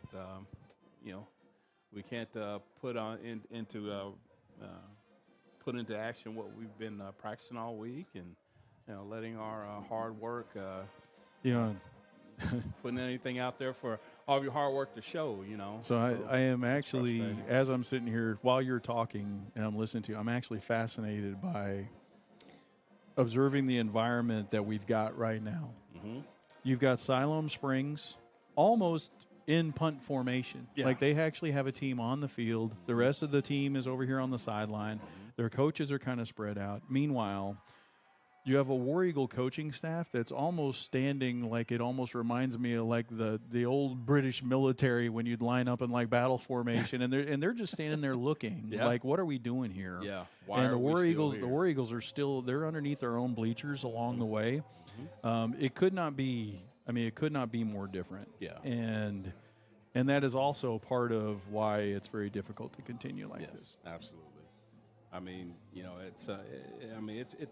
it's beyond the point of frustration now. Because now even the two teams aren't even talking to each other. Yeah. Like, for a moment ago, Mr. Greenwell was down at the 25-yard line by himself on the phone talking to whoever he's talking to. Now you can see the huddle of the War Eagle coaching staff and the admins right there at the 40-yard line. There's not an official or anybody from Siloam Springs in that huddle. Mm-hmm. That is all us. Yeah. Taking care of our own business. Yeah.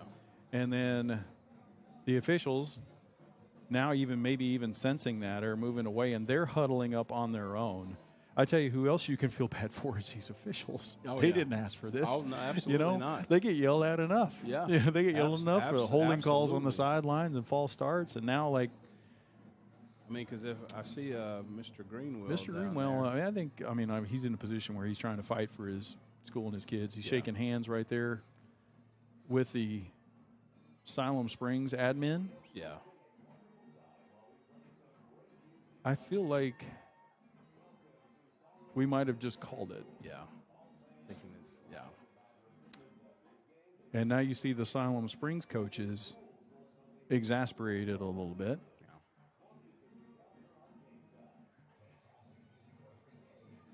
And again, we'll wait. I mean, I think I know what just happened. I think we just called it. We just said that was it. We don't have an official announcement yet. I will listen in to see if I can hear the public address announcer as well. We're looking at the way Siloam is reacting. Some of their players are kind of reacting how you would expect them to react. Exasperated. For sure. Expression. So officials are leaving the field. War Eagle coaching staff has left the field. The cheerleaders are gathering their equipment. Looks like they're leaving the field. Siloam Springs is now heading off the field. This has turned into quite a soap opera. Little drama. All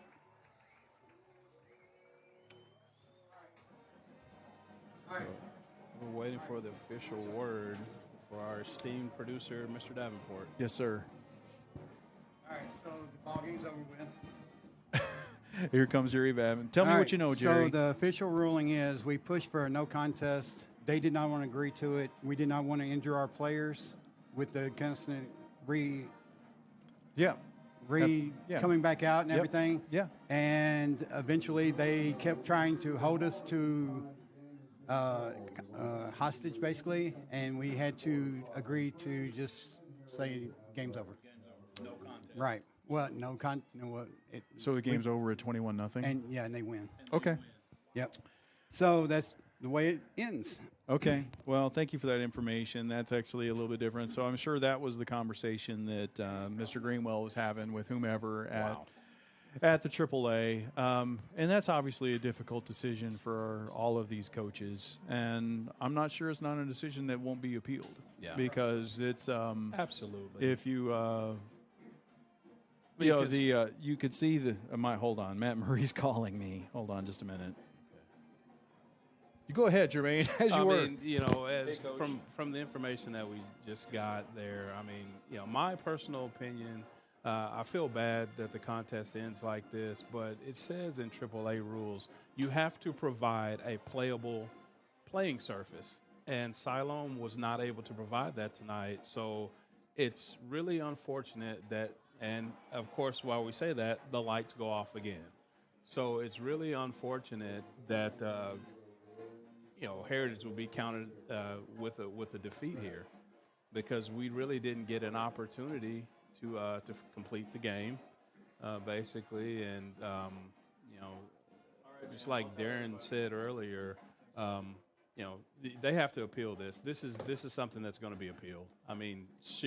Seriously, and if the AAA is making a decision, well, Heritage forfeited the game. That's a very poor decision in my opinion.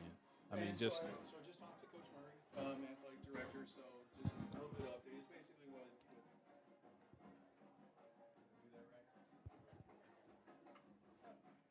I don't have anything in my ear. There we go. Okay. Yeah. All right. So I just talked to Coach Murray, the athletic director, and obviously he was down and he was involved in every single aspect of the discussions. So, a couple elements. It's what Mr. Davenport said, but we will, put it this way: we made the decision. We were not bringing our kids back on the field for multiple times and it's a player safety issue. Like when you have to, every time you get warmed up again along the way, it does put your kids in a spot where they could continue to get hurt. There was some element in there about getting to halftime and not getting to halftime. I think if we would have gotten to halftime, maybe it could have been extended to a no contest along the way. I don't know the answer to that, actually. So there was something about trying to get to halftime. As I was talking to Mr. Murray, the lights went out again. Exactly. So we wouldn't have been able to get to halftime. Couldn't even play the 47 seconds and get to halftime along the way. But the answer is, as we've heard, we made the call that we were not bringing our kids back out. Obviously, Siloam was fighting away from a no contest. We made the decision we're still not bringing our kids back out, and the result of it is going to be in the book a 21-0 loss for the War Eagles. Again, as we mentioned, not something that we don't think might not be appealed along the way. I could hear frustration in Mr. Murray's voice, but I don't think it's the wrong thing to do. You can't continue to play 1 minute of football and then go down for 30 minutes. I'm sure Mr. Murray will get with Coach Murray will get with Paul Wilson, our district AD, and they will have a conversation with the AAA, because it says in the AAA, like I mentioned, it says in the AAA rule books you have to provide a playable playing surface, and Siloam was unable to do that tonight. So to penalize our school with a loss because they couldn't provide, of course, you never know that stuff like this would happen. Yeah. But if there was an issue with lights, say if Siloam knew that they had issues with lights, well, we would have moved the field. You would have moved the field and played at Heritage. Played at Heritage for sure. Yep. Tell you what, we've got a lot of kids over here that have done a really good job, but have been really, really frustrated. We're going to let them go. So, again, we thank you for joining us on War Eagle TV. We will come back and we will do this again next week at Carl Junction. On behalf of Jerry Davenport, feeding us a lot of information, the great kids that have done all the work getting it set up, and a professional broadcast in the dark. And with you, Jermaine Brown, it was great doing with you as well. Awesome. So. This was an absolute honor, DG. You got to share the booth with the GOAT.